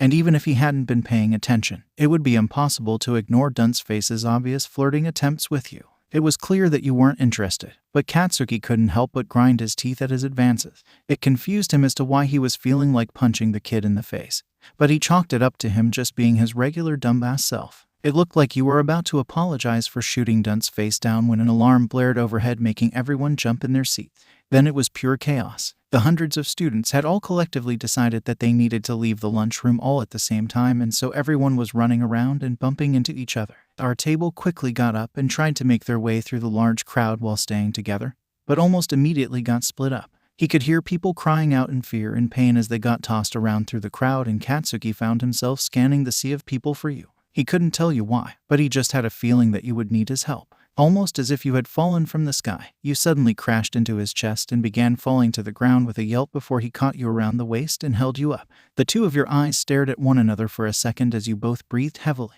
Your cheeks burned a shade of red that must have matched his, and he couldn't help but flex as he felt your small hands laying on his chest. Someone bummed into 𝐾𝐦's back, causing the moment to end, and he quickly brought you to your feet. Thanks for the save. Maybe you should stop being so damn clumsy all of the time. It's annoying, he grumbled out as he willed his cheeks to cool off. A silent agreement to forget what just happened passed between the two of you, and you tried to look around frantically for your friends. Where's Midoriya? Have you seen him? 𝐾𝐦 scoffed. I'm not his damn keeper. You whipped your head towards him, your green eyes darker than usual as you glared at him. Could you not be a douche for like 10 seconds maybe? He simply turned away with crossed arms, which you took as him complying with your request, and continued to search through the crowd. There, you practically dove into the sea of chaos, and 𝐾𝐦 yelled out and considered trying to follow, but held back after realizing how stupid that would be. Not too long after, you re-emerged holding the loser by the scruff of his uniform and threw him towards 𝐾𝐦, who took a step back and watched as the nerd stumbled to the ground.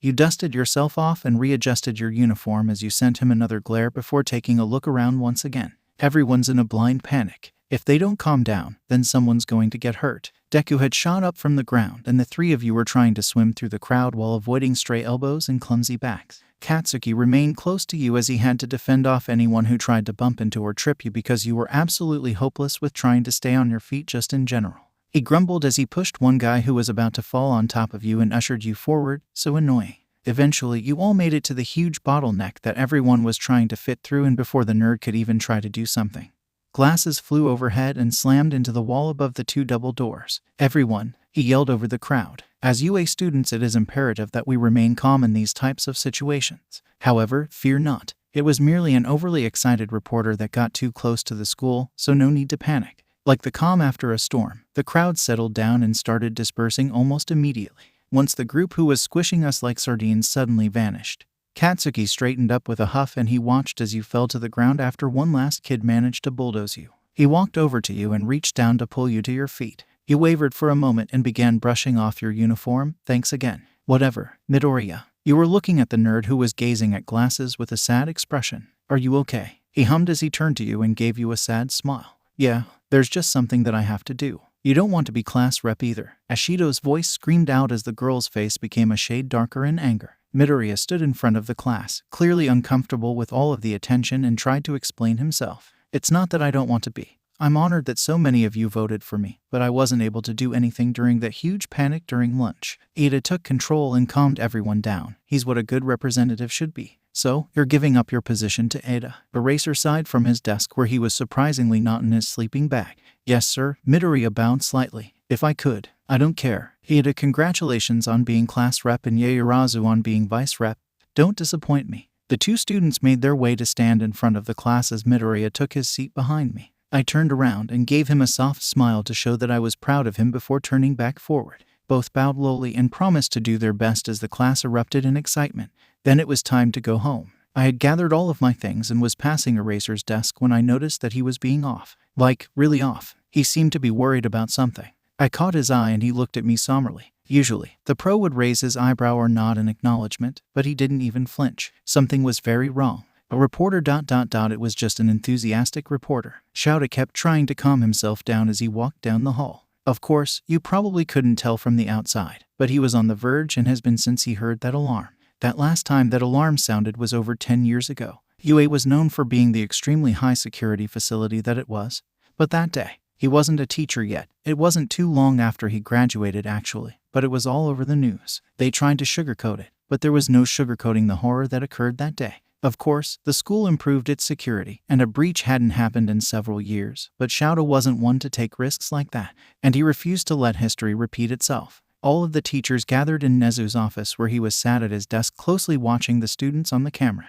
None of us liked the idea of not being with our students, but the best course of action was to join together and eradicate the threat as soon as possible while keeping strict surveillance on the students and all around them. Hence why 𝐁𝐻 was watching on all 3 of his monitors. He didn't look up from the screens when all of us arrived. Thank you for coming so quickly, everyone. I know how scary this must be for you all, but I can assure you that the threat is a minor one. From what I've seen on the camera footage, it was merely an overly enthusiastic reporter squeezing through our security amongst the chaos. The atmosphere in the room grew lighter and all of the teachers let go of the breath they were holding. That's a relief, Midnight sighed as she let the tension in her body go. Although it's still pretty weird how a reporter managed to get through, don't you think? She had a point. It wasn't easy to get past our security, and even if someone did manage to, it was still a hassle to get through the other countermeasures that we had in place. Something didn't feel right, but 𝐀𝐦 couldn't put his finger on it.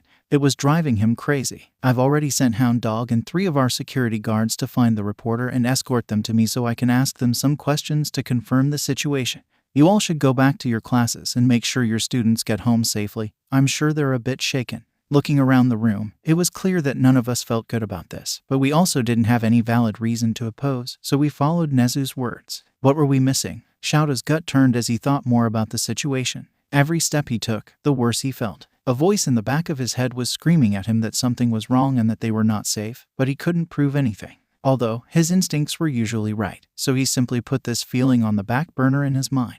He texted 𝐁𝐻 about the situation and trusted that he was smarter than just believing that this was a sneaky reporter. 𝐀𝐦 also texted his opinion in the UA staff group chat, and by that time he had made it back to his classroom where it was empty except for one student.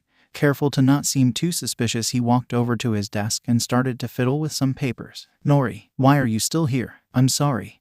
You looked at your feet as you apologized, a habit that he had been trying to break for years, but so far was unsuccessful. You just looked worried earlier, and I wanted to make sure that everything was okay. 𝐀𝐻 really didn't want to scare you, but he also didn't want to lie to you and ease you into a false sense of security when he felt so uneasy. Just then the phone in his pocket buzzed and he quickly answered it while he held a finger up to you. Hello. We've just let the reporter go. 𝐁𝐻's falsely innocent voice squeaked through the phone. Her answers were harmless and honest as far as we can tell. However, I know that you think that something else is going on and I trust your gut, so we are going to be extra careful just in case. Go ahead and head home for the day. I'll see you in the morning. He hung up, and unsurprisingly, 𝐀𝐻 didn't feel any better about the situation. You stared at him in anticipation, curiosity showing clearly on your face. That was 𝐁𝐻. The reporter has been questioned and sent away. I don't want to lie to you, so you should know that I have an incredibly bad feeling about the situation, but I don't want you to worry. Go home, do your homework, get some rest, do whatever it is that you teenagers do. Okay, I'll see you tomorrow. As he watched you nod and leave the classroom, his heart dropped lower and lower. He knew, somehow, he just knew that something wasn't right. You were good kids. You didn't deserve to be thrust into this world so quickly. That is why 𝐀𝐻 had been so adamant about teaching you as much as he could as soon as possible, because he knew that something like this could always happen. He just wished that he was wrong. It hadn't even been a week yet. Once everyone was gone and 𝐀𝐻 had watched them leave the premises safely, he decided to go back to 𝐁𝐻's office and watch the cameras for a while against the principal's pleas for him to go home. He needed to do this. He needed to do something that might calm his nerves even if just a bit. Apparently, he hadn't been the only one with that idea, because he met up with a few of the other teachers as well as he made his way there. They decided that they should search the school just in case and divided into groups of 2. 𝐀𝐻 and 𝐁𝐻 stayed in his office to watch the cameras. Midnight and Present Mike, Vlad King and Hound Dog, and Cementos and Ectoplasm, and the rest of the teachers divided up and went to check out different parts of the school. Hours later, the heroes had searched the school from top to bottom and came up with nothing. They all met back at 𝐁𝐻's office, and none of them felt any better than they had earlier. It just didn't make any sense. Eventually, they gave in and decided to call it a day, each of them leaving uneasily. The next morning wasn't any better. 𝐀𝐻 fell asleep feeling anxious and woke up feeling anxious. He got ready and hurried to the school just in case. Today he, All Might, and 13 had set up a special training exercise for the students, one where they could test how they reacted and adapted to rescuing people in different environments. Something very important for a hero. He arrived and he and 13 headed over to the location of the exercise to make sure that everything was in order. 𝗀𝐷 kept a sharp eye out as they walked across the campus. The feeling was even worse now, and the dread in his heart weighed him down so much that he felt like he was suffocating. "I don't feel good about it either, Eraser," 13 said as they looked over the training area. 12 different climates and terrains. On any other day, 𝗀𝐷 may have been excited for the students to take this exercise on, but the only thing he could think about was this horrible sinking feeling. 𝗀𝐷 sighed and leaned his head back. "I just don't know what to do. I want to protect them, but how am I supposed to do that when we don't even know what the threat is? Or if it even exists? It's tricky for sure, but if anyone can do it, you can. You act so tough, but you really do care for those kids, don't you?" 13 nudged 𝗀𝐷's shoulder, and if he could see their face, he knew they'd probably be smirking. "I have no idea what you're talking about." "Okay, sure, Eraser." Not long after, 𝗀𝐷 was back in his homeroom explaining the exercise to the students. All Might and him had already spoken to the rest of the teachers and were given permission to steal the students from their other classes to do this training exercise, but only for half of the day because Vlad King and his 1B students reserved the space for their training after they were finished. 13 volunteered to help with both classes, and Midnight was helping with 1B as well. "All right, let's go ahead and go." 𝗀𝐷 still had a bad feeling, and he hoped that his face didn't give anything away to the students. As they made their way across the campus, 𝗀𝐷 could hear pieces of conversation between some of the students. Most of them were talking about how excited they were for this exercise or about their hero costumes. But one conversation caught his attention. "Pretty weird what happened yesterday, right?" "Yeah, it's hard to believe that it was just a reporter. It feels like something more is going on." Of course, 𝗀𝐷 agreed, but he prayed that this wouldn't cause a panic in the group. The last thing he needed was to be worried that they would do something stupid out of fear. The teachers had searched the school top to bottom yesterday and tripled their security and watch on the camera.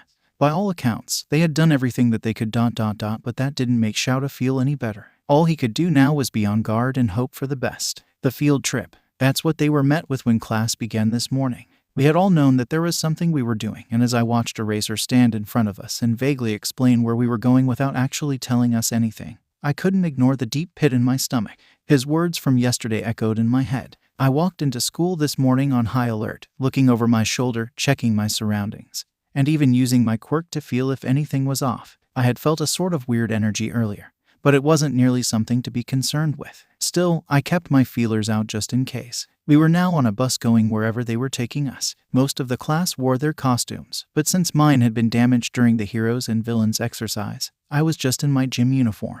Midoriya was too. The two of us had met in front of the bus and let out mutual breaths of relief that we weren't alone in our struggle, and when Uraraka showed up in her gym uniform too, we all practically had to be pried apart from the other members of the gym uniform gang. I also took notice that Bakugo's suit was missing his gauntlets and chunky gloves, but I chose to leave it be. I ended up in the aisle seat with Jiru next to me. She was listening to her music and would lean over to talk to me about it every time a different song came on. She even brought up that she was still working on a playlist for me that caused me to blush. Midoriya sat in the seat behind us beside Uraraka, and the two seemed to be getting along well enough. Kirishima sat in the seat in front of me and kept on turning around to talk to me. Every time he did, he would soon be yanked back by a grumbling Bakugo who claimed that he was being loud and annoying.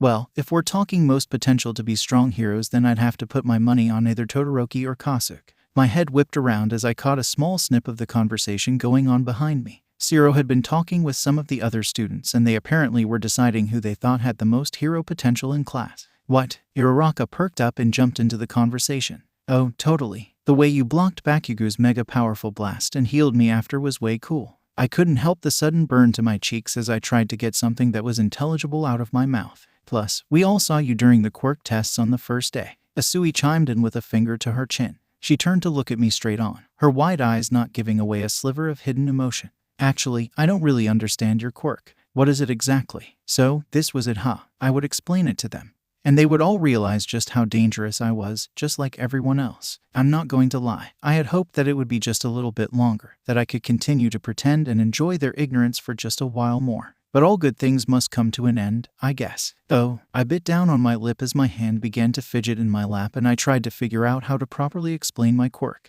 Well, my quirk is called life energy. Basically, I can sense and manipulate the energy around me. So, like you saw on the first day, I took the energy from the ground and used it to increase my strength to throw the ball. And during the 2v2 fight, the plan was to try to absorb as much of the explosion's energy as possible. But my body can only take so much before it becomes overwhelming for me physically. That was the first time I'd ever tested any sort of limits with my quirk actually. Is that also how you healed me? You channeled what you took from Bakugo into me? Uraraka asked with big eyes, although I couldn't quite tell what her thoughts were at the moment. I nodded softly. Yeah. That's actually the first time I've tried that. I'm just glad that it worked out. Midoriya suddenly sprang from his seat with a notebook in his hand that he was scribbling in with only glancing at it briefly as he stared at me. That's so cool. You left before your quirk came in, and so I've been curious ever since the first day of school. So you can absorb the energy around you. Is that why your veins glow when you use your quirk? What about how sometimes your eyes are lighter and sometimes darker? Is that from your quirk too?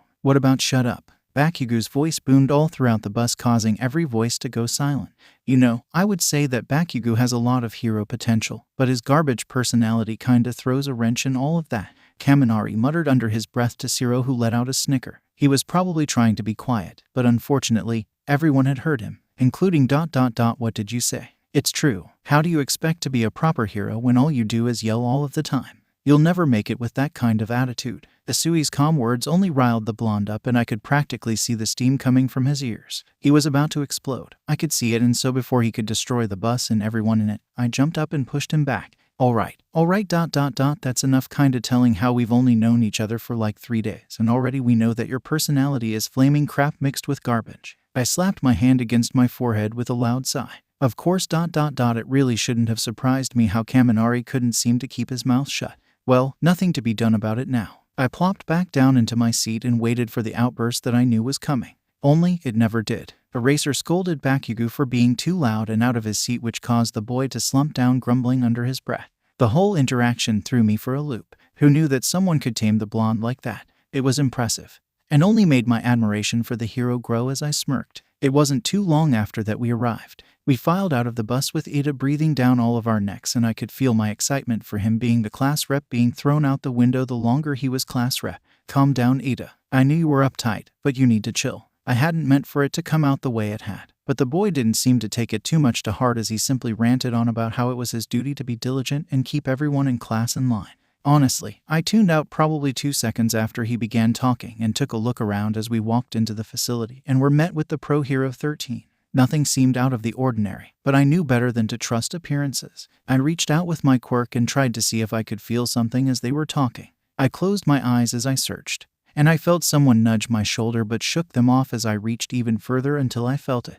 My eyes darted open and I was met with the lights in the facility flickering above them. I lurched forward and ran to Eraser as everyone looked around and questioned what had just happened.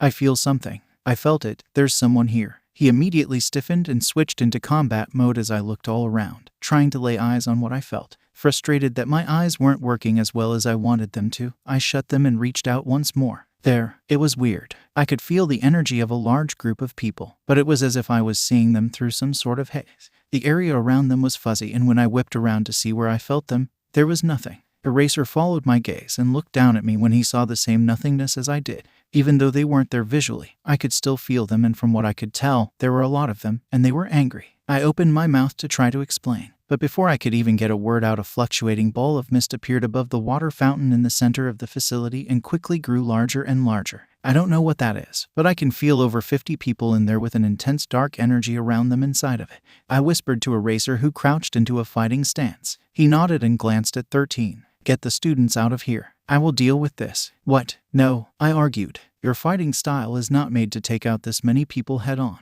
If you try, you'll Nori. His voice cut me off and made me flinch slightly. I know what I am capable of, but it is my responsibility to protect you and the rest of your class. But no buts. Run back and try to get help. He tore his attention away from the still growing ball of mist and looked me directly in my eyes as he said his next words. Protect them. I nodded and took a step back before a pale hand suddenly emerged from the mist. Someone stepped out with a smirk and our eyes locked. There was something familiar in the bright red color that almost matched his obnoxious shoes, but the look in them. I had never seen something so dark and twisted in my life. Eraser took notice of the villain's sudden interest in me and glanced back to see me frozen just behind him. How fun it will be to see the esteemed hero school burn into nothing but ash. Tell me, where's All Might? It's a good day to kill the symbol of peace, wouldn't you say? The villain, who looked like an overly excited hand model's voice, was young. It came out as a scratchy whine and sent a shiver down my spine. Tirajiri. Villains began stepping out of the mist until they filled the central plaza.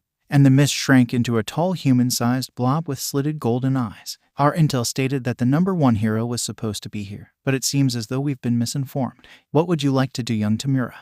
The hand villain rubbed at the hand over his face. I wonder if killing a few students would be enough to draw him here. You stay away from my kids. Eraser seethed out as he refused to relinquish eye contact with the villain. He let out a chuckle and took a step forward. Oh, the rumors are so true. You sure are one intimidating hero, Eraserhead. Should be fun breaking that spirit of yours. I'd like to see you try. He readied his capture weapon as he lowered on his feet and shifted slightly in front of me. Level start. Let's wreak some havoc. Starting with you. He pointed at me with only part of his sadistic smile visible, and Eraser immediately jumped in front of me and shoved me behind him. Nori, move. I flew backwards and collided with something firm before hands wrapped around my shoulders and threw me behind them and into another pair of arms. Looking up, I found 𝗵𝘃𝗑 standing in front of me with warning explosions popping off of his hands and Izuku behind me, steadying me. Kirishima rounded beside 𝗵𝘃𝗑 and punched his fists together as he activated his quirk with a smile. This should be fun. Everybody stay back. These are real villains. Eraser called back to the class before he jumped into battle, taking out 3 villains with 1 attack. Instinctively, my body tried to run to him, but Midoriya's hands steeled around my arms as he held me back. I shook out of his grip and turned to look back at our teacher one last time,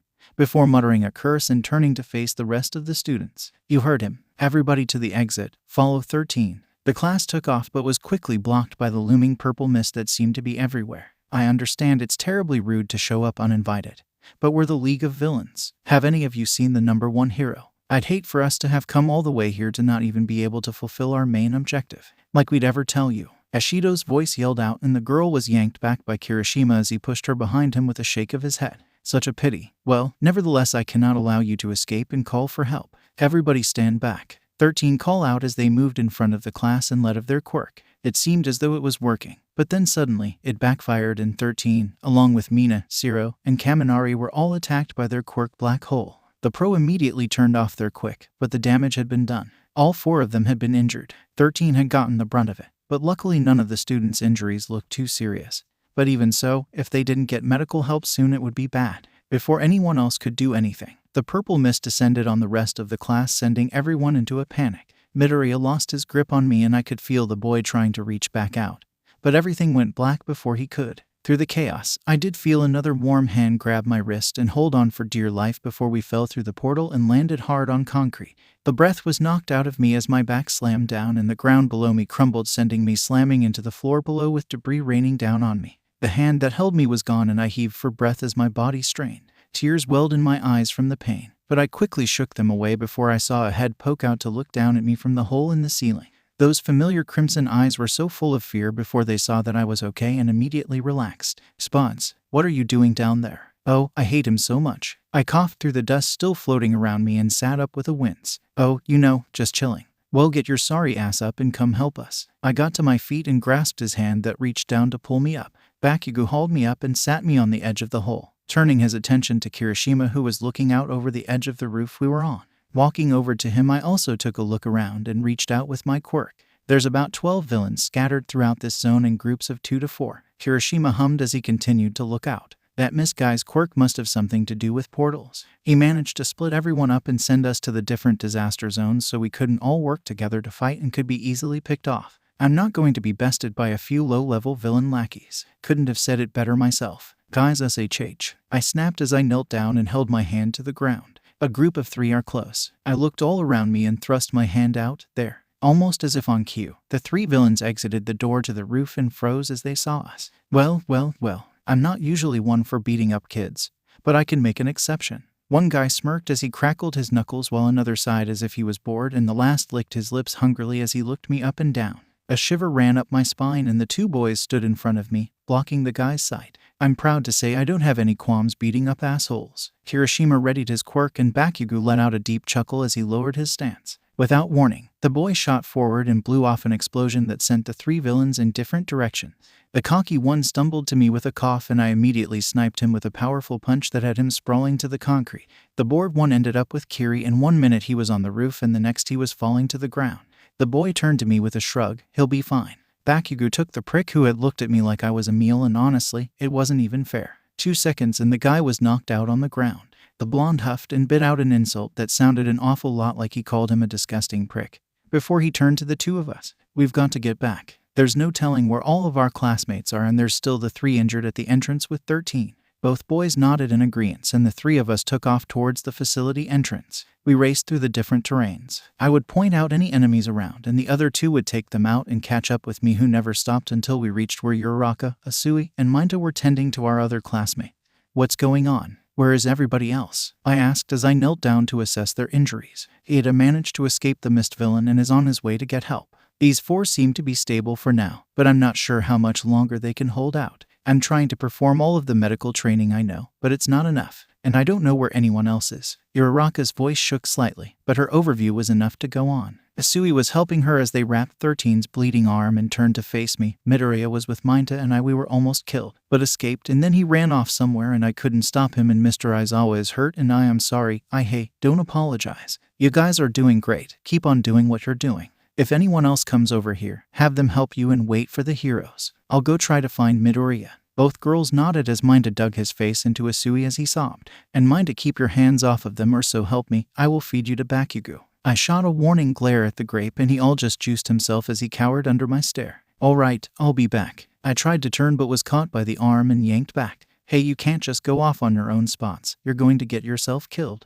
𝐵𝑃𝑃𝑃 kept his hold on my bicep as he glared at me, daring me to argue. Unfortunately for him, he didn't scare me. 𝐷𝐸 is out there. You know how he is like a magnet for getting himself hurt. I can't just. His grip tightened and his glare deepened as I took a step forward and glared right up at him. "What, are you going to stop me, Blasty? I'd like to see you try." We stayed like that for a few moments, neither one of us willing to back down to the other, before Kirishima pushed his way in between us and frantically looked at each of our faces. "Guys, right now really isn't the time." He was right. This was a life and death situation and I needed to save everyone. I needed to help. All I ever do is hurt and I couldn't live like that anymore. "I'm going." My tone was final and clear that no one would be able to stop me now that my mind was made up.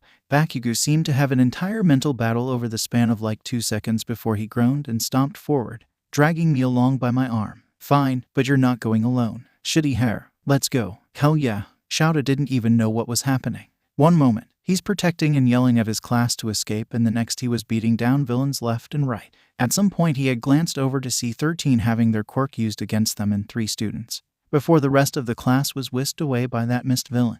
His heart sunk as he watched his students disappear and he faltered for a moment, earning a punch in the face from some idiot who he then threw across the plaza. This wasn't the time to get distracted. He wasn't in his element. He didn't know what any of these villains' quirks were, and he was severely outmatched. But he'd be damned if he was going to let them lay a hand on his kids. As he fought, he noticed the hand villain watching closely, making little comments under his breath every once in a while. He wished he could just knock the brat out, but he was a bit preoccupied, and it was clear that he was the leader of this whole operation. Unfortunately, getting to him wouldn't be as easy as 𝐲𝐸 would like. He just had to keep going, ignore the dryness of his eyes, the burn in his lungs, and the pain in his body as he continuously fought multiple villains at once. If he let up for even a moment, he could die and leave his class defenseless, and that was not an option. He refused to be taken down by a group of rookie villains this early in the semester. The hand villain, Shigaraki he thought his name was, continued to watch until he apparently got bored and decided to join the fray. He got up behind 𝐲𝐸 and roughly grabbed the hero's elbow as he kicked back a villain. Immediately, pain erupted from where he had touched and Eraser tried to lash out at the villain, but he had already jumped out of his reach. He chanced a glance down at his arm and saw the skin flacking off as blood leaked from the falling away flesh. "Your tells are way too obvious," Eraser had. "It only took me a little bit to figure them out and counter. Maybe you're not as good as you think you are. I'm good enough to take you down." "Oh yeah, Namu." The leader snapped his fingers and suddenly 𝐲𝐸 was being slammed face first into the ground and held there by something way too big that had his arm behind his back and was slowly crushing it. Cool, isn't he? Master created him just for this mission. Master. So Shigaraki wasn't the leader after all. 𝐲𝐸 was still dazed from the impact that he drifted off a bit after and came back just in time to see the villain lung for one of his students. No. He strained his quirk as his eyes watered, and the villain turned around slowly with a sadistic smile on his face. His hand was wrapped around Tsuyosui's face with 𝐸 and 𝐷𝐸 right next to her. Both of them looked terrified, but as their gazes turned to 𝐲𝐸, their faces filled with relief. "You really are so cool, Eraser." "Namu." 𝐲𝐸 was still looking at his students when the thing above him grabbed the back of his head and slammed his face into the concrete over and over and over again until his body went limp, and unconsciousness overtook him. As he was going under, he could hear the screams of his kids and fought with all he was to stay awake.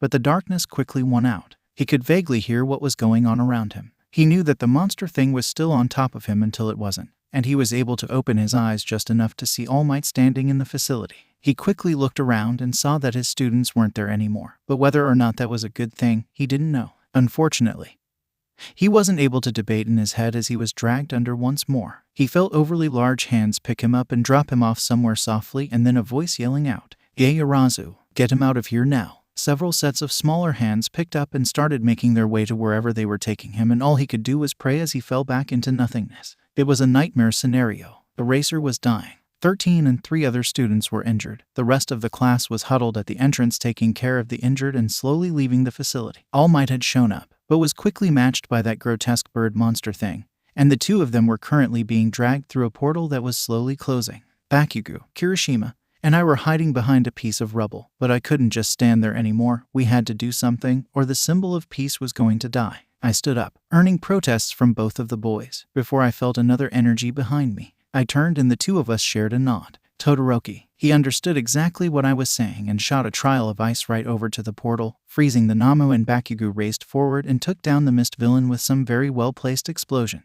"Stay down, bastard. You try anything funny, and I'll blow your ass up so bad, they'll be piecing you back together for weeks." Ooh, I'm shaking in my boots blasty. Shut up. The 4 of us were out in the open now, and All Might had escaped the portal while the monster on the other hand ... The closing of it had cut the thing in half and it was now limp, both pieces of it at least 10 feet away from each other. Shigaraki turned to us. His face, or what we could see of his, was contorted in anger and his eyes burned with hatred. "Pests, you little pests, you ruined everything." He lunged for us. "Bakugo," I yelled out and reached my hand out to the boy. He understood what I was asking immediately and used his free hand to shoot off an explosion that I grabbed and launched directly in the villain's face, causing him to be blown back off of his feet. Slowly, he got up, his face hand laying on the ground a few feet away from him, with low laughs escaping his throat. "UA students are really starting to piss me off." Namu. The creature snapped to life and the 2 halves of its body began to move towards each other before they reattached, and the monster stood tall and in one piece once again. Pretty cool, right? Namu has been engineered to surpass the symbol of peace. Did you really think he could be taken down by a couple of children?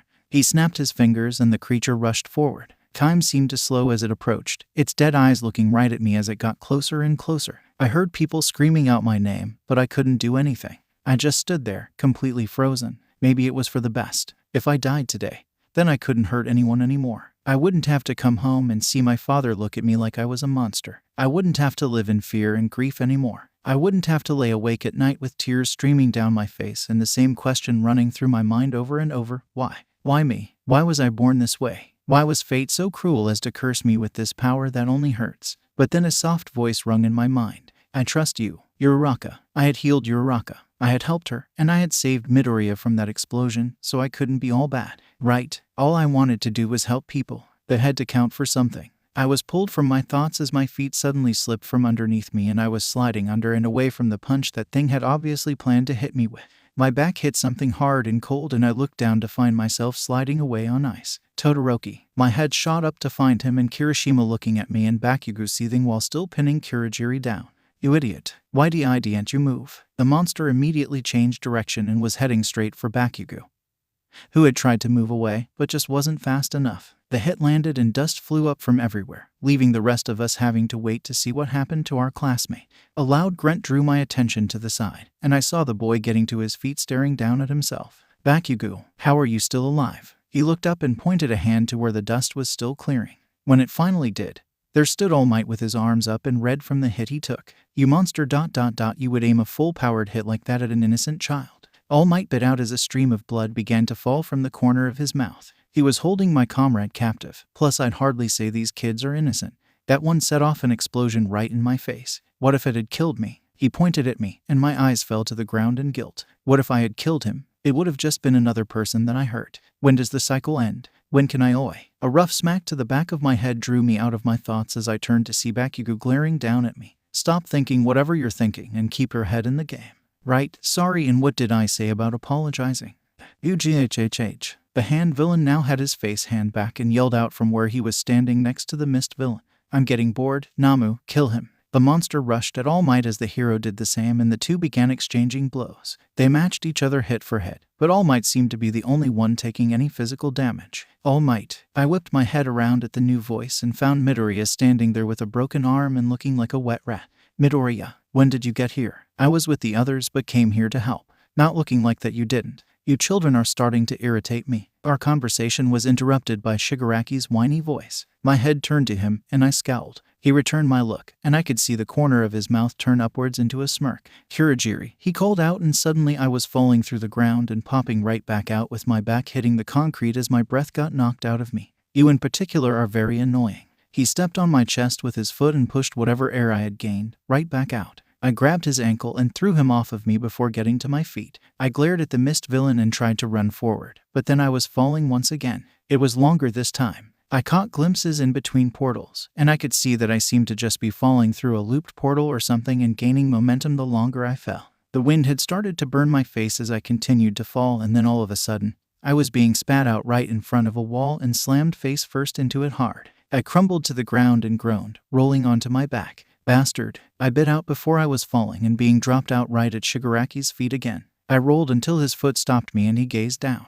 I would have thought that a UA student would be stronger, but you're not even fighting back. How did you even get into the hero course? I spat out some blood that was gathering in my mouth and glared up at the guy. Screw you. He brought his foot across my face, sending me rolling away again before I fell through another portal and hit the ground.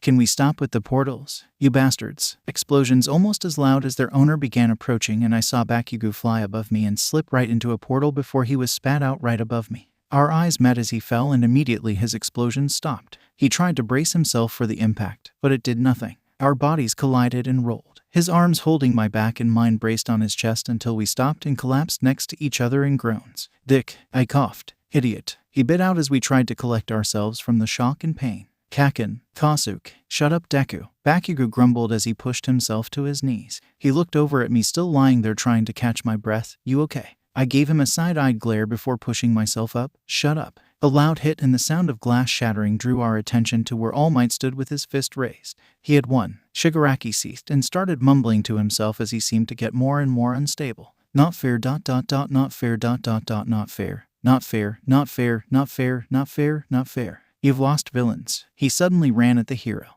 both hands outstretched and a deranged look in his eyes as he quickly approached All Might, who looked off somehow. I couldn't quite put my finger on it, but something was wrong. It was almost as if I could feel the energy draining from the pro ... and he didn't have much left. A scream sounded beside us, and then Midoriya was flying at the two of them, 3 out of his 4 limbs flopping in the wind as he approached them. It looked like Shigaraki's hand was going to make contact with his face before a gunshot rung out, and the villain immediately pulled his hand back and Midoriya crashed into All Might, sending the two of them to the ground.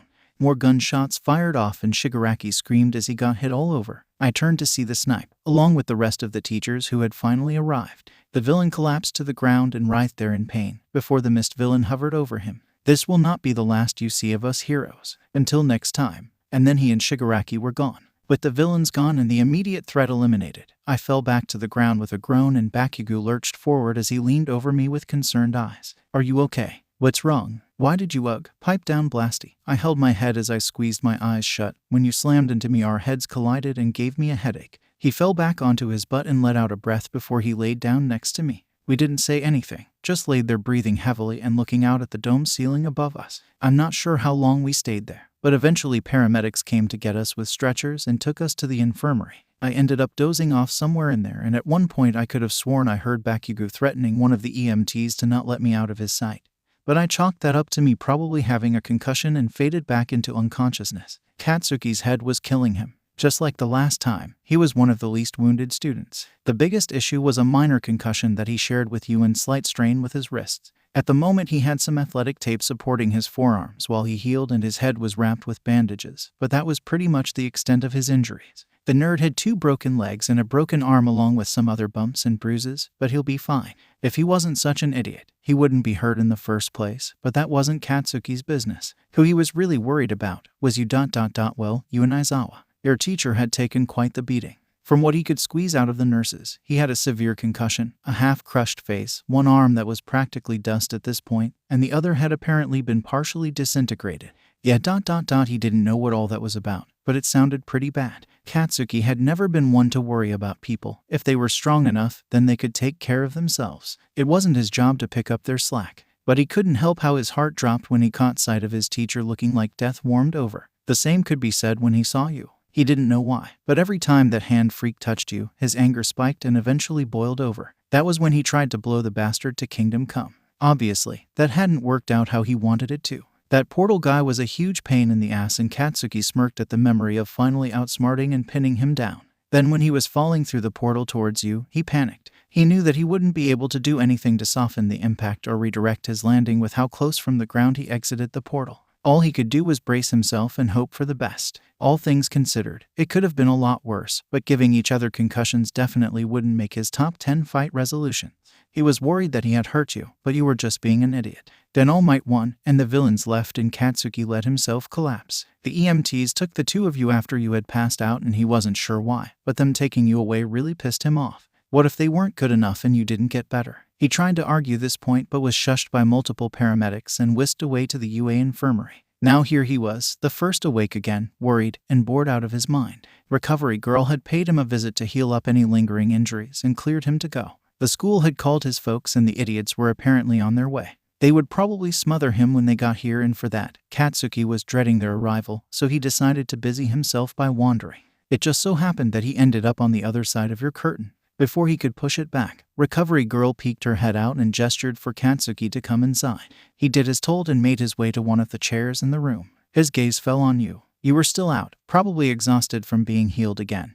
But you looked better than you had before. The scrapes you have gotten during the fight were gone now. Your head was wrapped like his was, and your arm had been rewrapped too. Recovery Girl fiddled away somewhere else in the room, and Katsuki wondered why she had let him in to see you. It wasn't like he wanted to see you or anything, he was just bored. Why am I here? He gritted out, his eyes still on your sleeping form. You were the one standing behind the curtain, she answered easily. If you wanted to see her, you could have just said so. Katsuki jumped out of his chair. I did not want to see her. The woman loudly shushed him with a glare, but her efforts were disrupted when you shifted and groaned. Oh, look what you did, she scolded the boy before turning towards you. How are you feeling, dear? You let out another groan and weakly opened your eyes, your face already in a scowl. Like crap. Your eyes flickered to Katsuki, who was still on his feet at the foot of your bed, probably looking like a deer in headlights. What are you doing here, Blasty? Did you miss me that much? Like hell, I'm just waiting for my stupid parents to pick me up and got bored. He grumbled as he plopped back down in his chair with his arms crossed over his chest. Don't talk about your parents like that.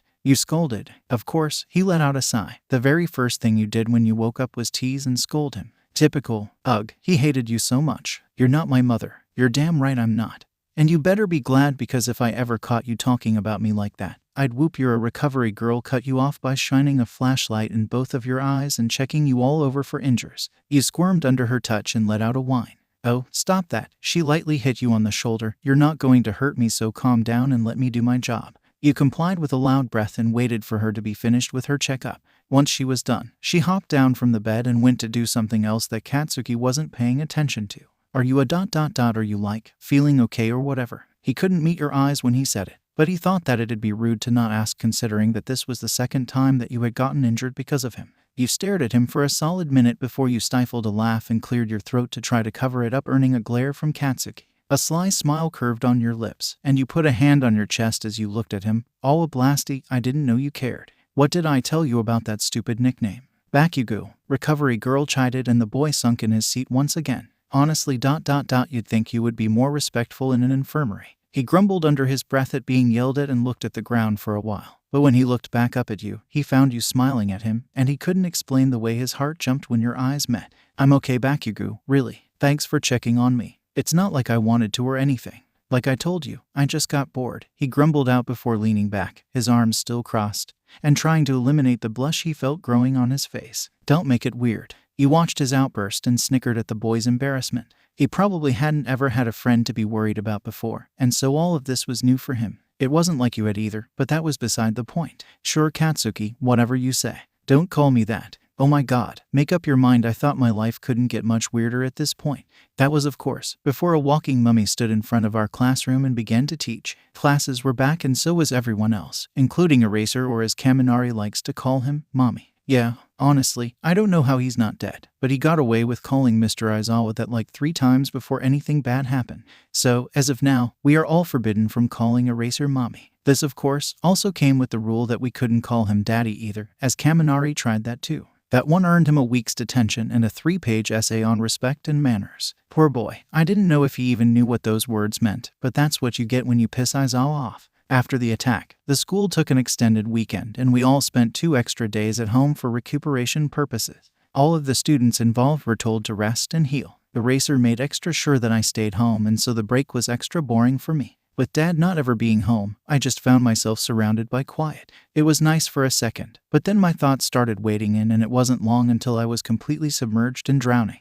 The silence taunted me, my father's absence, the fact that there was not even a trace of my mother, no pictures of me with any friends or family. It was all just a reminder of all of the hurt I'd caused and all of the people I've driven away. I was sitting in the center of my bed with the intention to try and read something. I used to like books a lot when I was younger, but after the accident, I found that I didn't really take interest in anything really. Everything that I used to like or enjoy just kind of felt empty. It was frustrating, especially sitting in my bed with my eyes scanning over word after word and not reading a single one. It was like, no matter what I did, I couldn't allow myself to be happy. Maybe I didn't deserve it. I knew I didn't, but maybe that was why I was feeling like this. I was punishing myself, or I was being punished for all that I'd done. Tears began to pool in my eyes, and I slammed the book shut before my mind could wander any deeper into topics I didn't want to get into. I refused to continue my break like this. I just needed something. Cookies. I needed cookies, which meant I had to go to the store, but I was sure that Eraser wouldn't scold me too harshly for treating myself. And besides, it was just cookies. Luckily, the store wasn't too far away from my house, and so I just opted to walk there after locking up behind myself. The night air was still chilly, but I could tell that it was heating up and that it wouldn't be too long before summer was here. That thought terrified me, the fact that time seemed to be passing so quickly, and before I know it, the first term will be over. As I walked along the street, I watched the sunset. It was a pretty one tonight, the sky a mural of reds and oranges and pinks and even some purple that was beginning to turn blue for the night. For whatever reason, I had always liked the sky, just outside in general I loved. To me it seemed so natural, so free, not held down to human standards or rules, and so open. It was like, no matter which way I looked, it went on farther than my eye could see. It was a great escape. I'd made it to the store and was in and out, emerging with a small bag of ingredients to make my cookies. Honestly, cookies were about the only thing I could make, but I would be damned if they weren't going to be the best cookies ever. I began to walk across the lot and continued to stare up at the masterfully painted sky and didn't notice that there was someone directly in front of me until we were both sprawled on the ground surrounded by spilled groceries. Oh my, I'm so sorry. I pushed myself to my knees as the person did the same.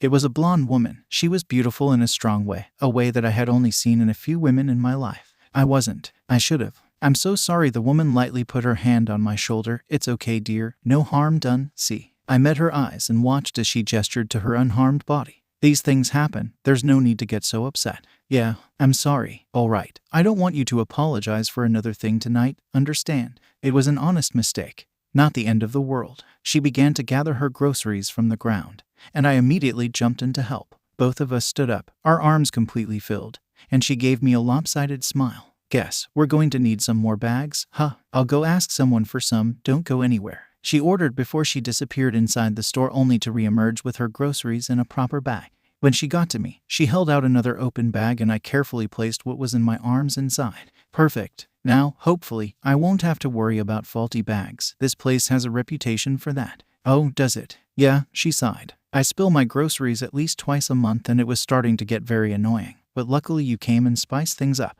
Thanks for that. A blush rose to my cheeks as the urge to apologize washed over me like a wave, but was pulled back again as her words rung in my mind and I just remained silent, my hands gripping the bag handles. All right, honey, it's been nice bumping into you, but if I don't get home to my 2 boys and make them dinner, they're going to resort to eating me. She let out a small laugh and reached her hand out for the bag I was holding. I looked between her and the very full bag in my hands. This is an awful lot to carry home all by yourself. You're telling me. If only those 2 knuckleheads would come with me every once in a while and help carry stuff. But unfortunately, the 2 of them are essentially useless. She shrugged with a sigh. What can you do, right? My eyebrows furrowed. This was too much for her to have to carry on her own, and I did literally bulldoze her and spill all of her groceries. Eraser wouldn't be too mad about me helping a civilian out, right? We could call it community service. Why don't you let me help you carry these home? What? Aw, sweetie, that's very kind, but I couldn't possibly ask you to. I held my hand out to silence her and gave her a small smile. It's the least I can do for toppling you over like that. Besides, I've got to apologize some way, right? The woman huffed and squinted her bright red eyes at me, before she eventually figured out that she wouldn't beat me in a game of stubbornness and told me to follow her. When she did that, I couldn't help but get the weirdest sense of déjà vu. Maybe we knew each other from somewhere or something. It didn't really matter, but it did end up bothering me the entire walk to her house. She talked on and on as we walked. She told me about her life, her family, how proud she was of her son, and then she began asking me all about me. I was actually enjoying learning about the woman, but when the conversation switched to me, a nervous chill ran through my body. I tried to answer as honest, but vague as I could, and she seemed to accept that, even though I could tell that she knew I was deflecting. It didn't seem to bother her much, which was a relief. Most people, when they catch you withholding most of yourself from them, get angry. They feel betrayed, lied to, stupid, and cheated, almost as if they had committed to something with someone only to find that they had to do all of the work themselves. We talked and talked until we eventually made it to the woman's house. She turned to me as we approached the front gate. "Why don't you have dinner with us?" "I'm sorry." "Well, that came out of left field." "I know, sorry, but I couldn't." "No, sure you could, I insist." She gave me a bright smile, and the way her face scrunched with excitement of having me over for dinner, I couldn't say no. I let out a soft sigh. "Okay, sure." The woman clapped her hands together and unlocked the front door before pushing it open and stepping inside. I followed and took in all of my surroundings. The house was nice, like really nice. It looked like a professional decorator had done the entire house. She caught me staring and let out a small chuckle. "I know it looks like a lot, but my husband and I just have a good eye. We're both clothing designers and ... Oh." She interrupted herself as her gaze sprung to me. "I don't think I ever told you my name. I'm Mitsuki Bakugo. It's nice to meet you." "Wait a minute." The woman turned on her heels, and so she didn't see me slap my hand to my forehead as I fought back a sigh at how stupid I actually was. How did I not notice? "And yours?" "Nori Kosuke." My mind was doing backflips as I struggled to answer the literal simplest question. My voice ended up coming out a bit strained as I mentally kicked myself. She walked a bit further down the hall before turning her head up at the staircase. "Well, it's very nice to wait." "Did you say Kosuke?" Yes." I readied myself for whatever reaction she was going to have. If Bakugo and I's reunion was any consolation, I needed to be ready for anything. If I remember correctly, the two of them are vertically the same person, and so I braced for the yelling that I expected to come, but it wasn't exactly what I had anticipated. "Nori," the woman yelled out as her eyes widened in realization, and she all but tackled me in the entryway. "Oh my god, it's been years ... How have you been?" She wrapped her arms around me tightly before letting go and getting a good look at me. Her hands running down my face and shoulders, just taking all of me in. "Oh, you've grown so much, I hardly even recognize you." I let out a forced laugh and tried to relax my body that had become rigid from the unexpected contact. "Yeah." Suddenly, she leaned away and was yelling up the stairs, "Get out of bed, Katsuki. I've got company over and I'm not going to let you wiggle your way out of family dinner again." "All right, hag, just shut up." I winced a bit at the two's yelling match, but honestly, my mind was still trying to accept the fact that I not only didn't remember Bakugo's mom, but that I literally toppled her over and spilled all of her groceries. I said, "Get your ass down here and help set the table. You'll never believe who's here." "I heard you." The voice yelling back was way too familiar for your liking. As I heard heavy footsteps stomping down the stairs, I froze, my mind running over multiple scenarios of how this was going to pan out when he saw that I was in his house. "Geez, it's like you." A blonde boy slumped down the staircase, rubbing the back of his neck before our eyes met. I continued to look at him as he stared back at me, and we took each other in. He was in casual clothes, something I was only able to see as a child. Even with such a slight difference such as clothes, the boy seemed to be so different from when he was at school. He seemed a lot more relaxed now, his shoulders hunched rather than how taut he usually was in class. His hair was wet and droopy as he probably just took a shower. And he was wearing some old black t-shirt with a weird skull on the front with baggy black sweatpants. He looked good ... but I'd never admit that. I shook my head slightly so as to shake the thoughts away and looked away shyly as the boy continued to stare at me from the stairs. What is she doing here?" he asked, his head whipping to his mother, who still wore a wide smile. Her expression soured slightly, and she flashed her son a look that screamed at him to be respectful of their guest. "I invited her for dinner." "What? Why the hell would you?" The boy's yelling was cut off as a vegetable flew at him and missed his face by a centimeter. "Hey, what have I told you about being polite to guests? It's not like she's a real guest, she's just hey." Another assault via vegetable came at him that he again only just barely dodged. "Can you stop throwing things at me?" Mitsuki stood in front of you with a long carrot in her hand, locked and loaded to chuck at her son. "She is too a real guest. Now stop complaining and set the table." The boy complied and stomped down the remainder of the stairs, grumbling under his breath. Once he got to the bottom, the two of us made eye contact once again, but he broke it and continued to stomp away, leaving me feeling flustered and feeling extremely unwelcome. Maybe I should. I took a small step back as I tried to convince Mrs. Bakugo to let me go ahead and leave before her son decided to blow up the entire house out of anger. But the woman turned back to me and pouted with the same eyes that she and her son unfortunately shared. It was an expression that squeezed my chest and pulled at my heartstrings for some reason. "You want to leave?" she asked, her hand absently trying to stuff the carrot back into her grocery bag as she kept eye contact with me. Ugh, why did she have to look at me like that? Like she actually wanted me around. And no, it's just that if this is about Katsuki, then you don't need to worry. The woman suddenly turned on her heel again and began to walk through the entryway into what I assumed was going to be the kitchen.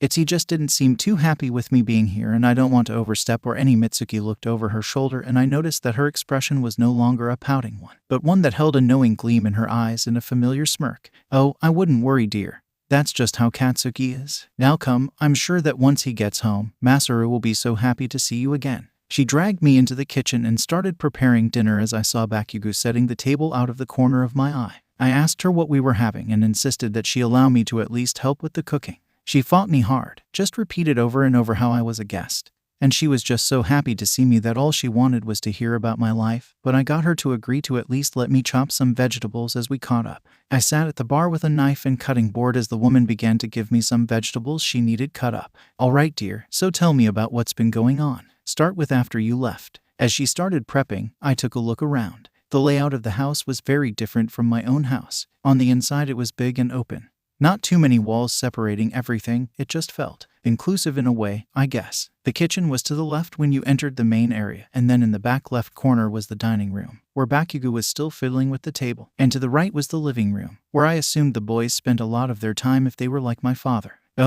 It was a simple enough question, a polite one even, but I didn't talk about that time in my life unless I absolutely had to. The feelings and memories it resurfaced were just too much for me. Well, you know, Dad and I moved, and I finished school, went on to junior high school, and then I ended up at UA. The woman whipped her head around. "You go to UA?" She looked over to her son and then back at me. "Katsuki goes there too. It's interesting that the two of you haven't seen each other. Must be a pretty big school, don't be stupid. Of course we've seen each other." "Katsuki," she growled out the warning before turning back to me.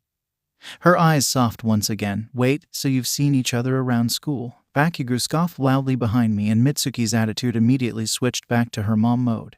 "Duh, we're in the same class. It's hard not to see her." She stared at her son for a moment before taking a step around the counter and sprinting at him full speed. The two of them collided and the boy was wrestled into a headlock where his mother ruffled his hair harshly. "You mean to tell me that you've known that Nori was back, and you didn't bother to tell me?" "I'll cut it out. You little gremlin, I ought to take you out right here. At least then you wouldn't be such a pain in my ass. I'd like to see you try old woman." Old woman. It was safe to say that I had significantly less vegetables to cut when their little squabble was finished. Mitsuki returned to the kitchen and continued cooking as if she hadn't just wrestled her son and won. Her son, who was one of the strongest and most aggressive people in class, and she had won with no trouble. It was absolutely terrifying. "So, Nori, if you're at UA with Katsuki, then you must be in the hero course too." I nodded shyly and continued to try to cut up the carrot in front of me. I wasn't doing a very good job despite offering to help with dinner. I didn't really know how to do anything except baking when it came to food, but I wanted to be helpful in some way. The realization of how awful I was doing only made my cheeks blush harder than they already were as I tried to chop at a different angle. "Then you must have a pretty good quirk. You left before yours came in, didn't you?" I froze at the comment. Every time my quirk came up this happened. My entire body wanted nothing more than to be literally anywhere else. But I knew that if I tried to leave before eating that Mitsuki would track me down and not hesitate to drag me back as many times as it took. "Tell me a little bit about it." I began to panic, my mind racing as it went over scenario after scenario of what her reaction could be once she found out. "It's really not all that special." Tisk. The sound was a lot closer than I thought it would be, and as the blonde boy circled to my right, I couldn't help but flinch at the sight of his sudden appearance. He furrowed his brows at my reaction before quickly schooling his expression. "If we're going to talk about your quirk, at least tell the truth." "But it's in what the hell are you doing?" He peered down at what my hands were doing and the poorly cut carrot. "You call that cutting up vegetables?" Ugh. He pulled the bar stool next to me out and sat in it, yanking the cutting board and knife away from me. "Let me show you how it's done. Then at least you won't be so bad at everything." "Hey Katsuki." "What?" I winced again at the yelling and immediately tried to defuse the situation. "So my quirk," I interrupted the two, both of them turning to look at me as I spoke. "It's called life energy, and oh, what a wonderful name. It sounds like such a soft and warm quirk." I was going to say something else, but the words caught in my throat. I looked up at Mitsuki as she stood over the stove. She wore an apron and had tied her hair back to the base of her neck, and even as she did something as domestic as cook dinner, the woman had a smile on her face. She did it as if it was the most natural thing for her to do. She smiled as if what she'd just said hadn't been the single nicest thing anyone had ever said to me. I hadn't even realized that I had begun to tear up until Deku looked up from what he was doing. "Hey, are you even watch?" His voice faltered as he saw my face and the tears beginning to pool in my eyes. "Wait, why are you? What's wrong? Are you hurt? We're not even cutting the onions yet," I sniffled as I had to shake my head slightly and blink the moisture away. Oh yeah, I'm fine. So basically I can sense and manipulate the energy around me. Really? And tell me, how does that work? Well, everything has life energy. The air, the ground, people, quirks, everything. I am able to take that energy and redirect it. So on the first day of class I looked the energy from the ground below me and used it to hurl a baseball. How interesting. Mitsuki kept working and Deku sat beside me cutting up vegetables like a demon as I just sat there and watched. That sounds like it could have the potential to be a very powerful quirk. So how did you discover you were able to do that? My body instinctually flinched, a hard and large movement that I hoped the boy beside me hadn't noticed. But unfortunately his head snapped up at me the second my body moved, and he seemed to search me for whatever could be wrong to make me react like that. It took me a while to calm myself down enough to be able to say another word. But I needed to direct the conversation away from me. "You know," I coughed out, "I'd really rather talk about you. How have you been?" "Oh, I've been great, sweetie. Of course, things have been different now that Katsuki is at UA. I feel like I don't get to see him as much, but he's training to be a hero and so he has to work hard. But I still miss him." Deku tussed beside me and I shot him a glare. "Yeah, that must be hard," he replied, not alleviating the boy from your harsh eyes. "Tell me how Uncle Masaru is. Is he going to be home for dinner?" "Oh, dear, there's no need to call us that anymore. Please, call us Mitsuki and Masaru. And yes, he should be home any minute. He had to stay at the office a bit longer than I had to today, but he texted me a bit ago letting me know he was on his way back. He missed you too, you know." I couldn't help the blush that crept to my cheeks then, and I tried to turn my head away to hide it but was scolded for not watching how Deku was cutting close enough. Eventually Masaru arrived and it was time for dinner. The four of them sat at the table made for 6, Mitsuki and Masaru sitting beside each other on one side and Deku and I on the other. The close proximity made me slightly uncomfortable. It was just like him sitting next to me at the bar. I was just waiting for him to blow up at me and scream at me to get away from him, but he never did. Didn't stop me from wincing every time he rose his voice though, something that I noticed he caught on to and would furrow his eyebrows every time I did it. "You know, it's so nice to have you back, Kosuke. Katsuki missed you quite a bunch. The poor thing was so upset when you left." "Shut up." Deku nearly lunged across the table at his father, who was now laughing nervously as Mitsuki patted his arm consolingly. "Oh honey, maybe we shouldn't say things like that. But Katsuki, it's rude to yell at your father." Her eyes squinted at her son and the two of them held a silent competition which she won as Deku scoffed and slammed his back into his chair with his arms crossed over his chest. "What I mean to say is that we missed you, Nori. It's so good to see you again. You've grown so much, such a nice young lady." I wasn't used to this many compliments and it seemed that my poor face just couldn't catch a break as I blushed at Masaru's comment. "I agree, very beautiful. And so sweet. You should take notes, Katsuki." "What did you say?" Dinner continued on and I was eventually able to wiggle my way back out the front door after taking literally 10 minutes convincing Mitsuki that I had to go home because I had school tomorrow. She finally caved and ordered Deku to walk me home, to which the boy obviously objected but complied when she yanked Masaru's shoe off and threw it at him. It was an interesting family dynamic for sure, but it was a nice one. I could tell, even just sitting there watching them interact over dinner, that they really loved and cared for each other. And their house was so warm, something I wasn't used to at all. The two of us slid on our shoes and I waved goodbye to his parents before we left out of the door. The walk back was quiet. It wasn't a very long one, but long enough for it to be awkward. I tried to distract myself by breathing in the cool night air and feeling out my surroundings, but then I felt him and let out a sigh. "Listen, I'm sorry for dinner. I didn't know she was your mom until I thought I told you to stop apologizing. It's annoying, right?" I bit my tongue so that I didn't say it again as it was just a reflex at this point. "I am though. I know that you probably didn't want me there," and he groaned loudly, his head snapping towards me. "Can you just shut up about it? It happened, it's done now. End of story." I didn't respond after that, my mind replaying the night's events and how nice his parents were, more so than I remembered them. I thought of my own home life and relationship with my father and my chest couldn't help but squeeze at the polar difference between the two. Like night and day almost. The thought nearly made me tear up, but I quickly shook my head and let out another sigh. "Why do you do that?" My attention snapped to the boy who walked beside me and was kicking at the ground with every step he took. "Do what? You like, shake your head sometimes. Why?" This was not a conversation I really wanted to have with him. opening up when I knew that it was only a matter of time before he avoided me like everyone else. It would just be too painful. Pass. He did a double take as he looked at me incredulously, while he tried before he took in a deep breath and practically growled it out. Fine. Then why do you flinch every time I yell or someone touches you? Pass. You can't pass every question. Choose one. I went to argue but caught a glimpse of his face. He was genuinely curious and probably had to swallow some of his pride to admit it to me. So instead, I just sighed in defeat. All right.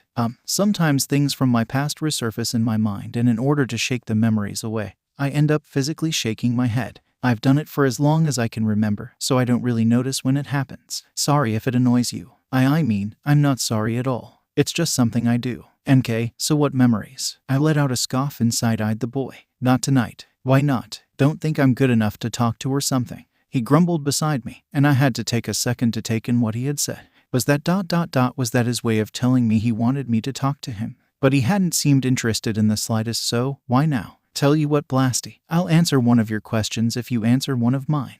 𝗏𝑘𝑦 scowled at me out of the corner of his eye at the name, but let out a breath. Fine. All right. I hummed and thought as I ran over all of the questions I had for the boy. I didn't have too many. The truth was that the two of us weren't friends, and so I never really thought about it too much. But one question had been nagging at the back of my mind since I saw him that first day. What happened between you and Midoriya? Pass. Okay. Then why do you call him Deku? Pass. Oh, come on. I chastised as the boy refused to look at me. You're such a hypocrite. Immediately his shoulders tensed, and he stopped walking, causing me to halt in my steps and take a look back. He was staring at the ground. Don't call me that. Then answer the question. Back off, would you? Just ask a different stupid question or whatever. His voice was low as he talked, his gaze never meeting mine. I took a few steps forward, and even still, he continued to look at his feet, and I could see how tightly his hands were clenched at his sides. What's so bad that you won't even talk about it? Is that why you hate him now? I don't. He snapped slightly before catching himself. I don't ... hate him. Then what is your problem? Cause you certainly act like you do. Leave it alone, Spots. So, you're allowed to ask me questions that I don't want to answer, but I can't do the same for you. He still refused to look at me. I waited another few moments before scoffing and turning on my heel. Whatever, see you at school. I started walking away but jumped when I felt a strong hand wrap around my wrist. Turning back, I was met with 𝗏𝑘𝑦's furrowed expression that screamed so many things it was hard to piece together exactly what he was feeling. As soon as I flinched, he let go and stared down at the two of our hands next to each other. I mentally kicked myself for the reaction. I hadn't meant to. I just was so used to people avoiding me altogether that when someone did reach out to me, it felt almost foreign. Sorry, I sighed out and wearily met the boy's eyes again. His expression had changed from the confused mess it was just a second ago, to one that looked like he had just seen Midoriya walk by. His eyes met mine, and there was a sort of anger to them that I didn't recognize. Did someone hurt you or something? What? He let out a low growl and clenched his fist before stuffing it in his pocket. Why you flinch so much? Is it because someone's hurting you? How could he be so close yet so far from the truth? No. Then what is it? What makes you think I would tell you when you won't even answer a simple question? His red eyes seemed to flash in the dark, and he acted as if he was struggling with an answer. It's not that simple. Then make it that way. We looked at each other for a few moments, a silent challenge of who was going to cave to the other first. 𝗏𝑘𝑦 hated to lose, but I couldn't care less. I looked him up and down and scoffed before walking away once more. Leaving was the best course of action. What if he actually answered my question? Then I would have to answer his and explain, which would just be the perfect crack in the dam that will cause its wall to crumble. If I answered him, then I would have to explain everything, and I can't do that. Wait. His low voice called out into the quiet night, stopping me in my tracks. He let out a sigh. Is your dad home? I turned to look at the boy, an incredulous look on my face. Excuse me. Not like that, you idiot. I just ... It's a long story, and if I'm going to tell you, then you're going to listen. I hadn't actually expected him to comply. I was actually banking on the boy's stubbornness to keep me from having to talk about my past. But apparently, I didn't give him nearly enough credit. The only question now was why. Why did he care so much? Was my answer that important to him that he would disregard his own obligations just to hear it? And what was I supposed to do now? Okay.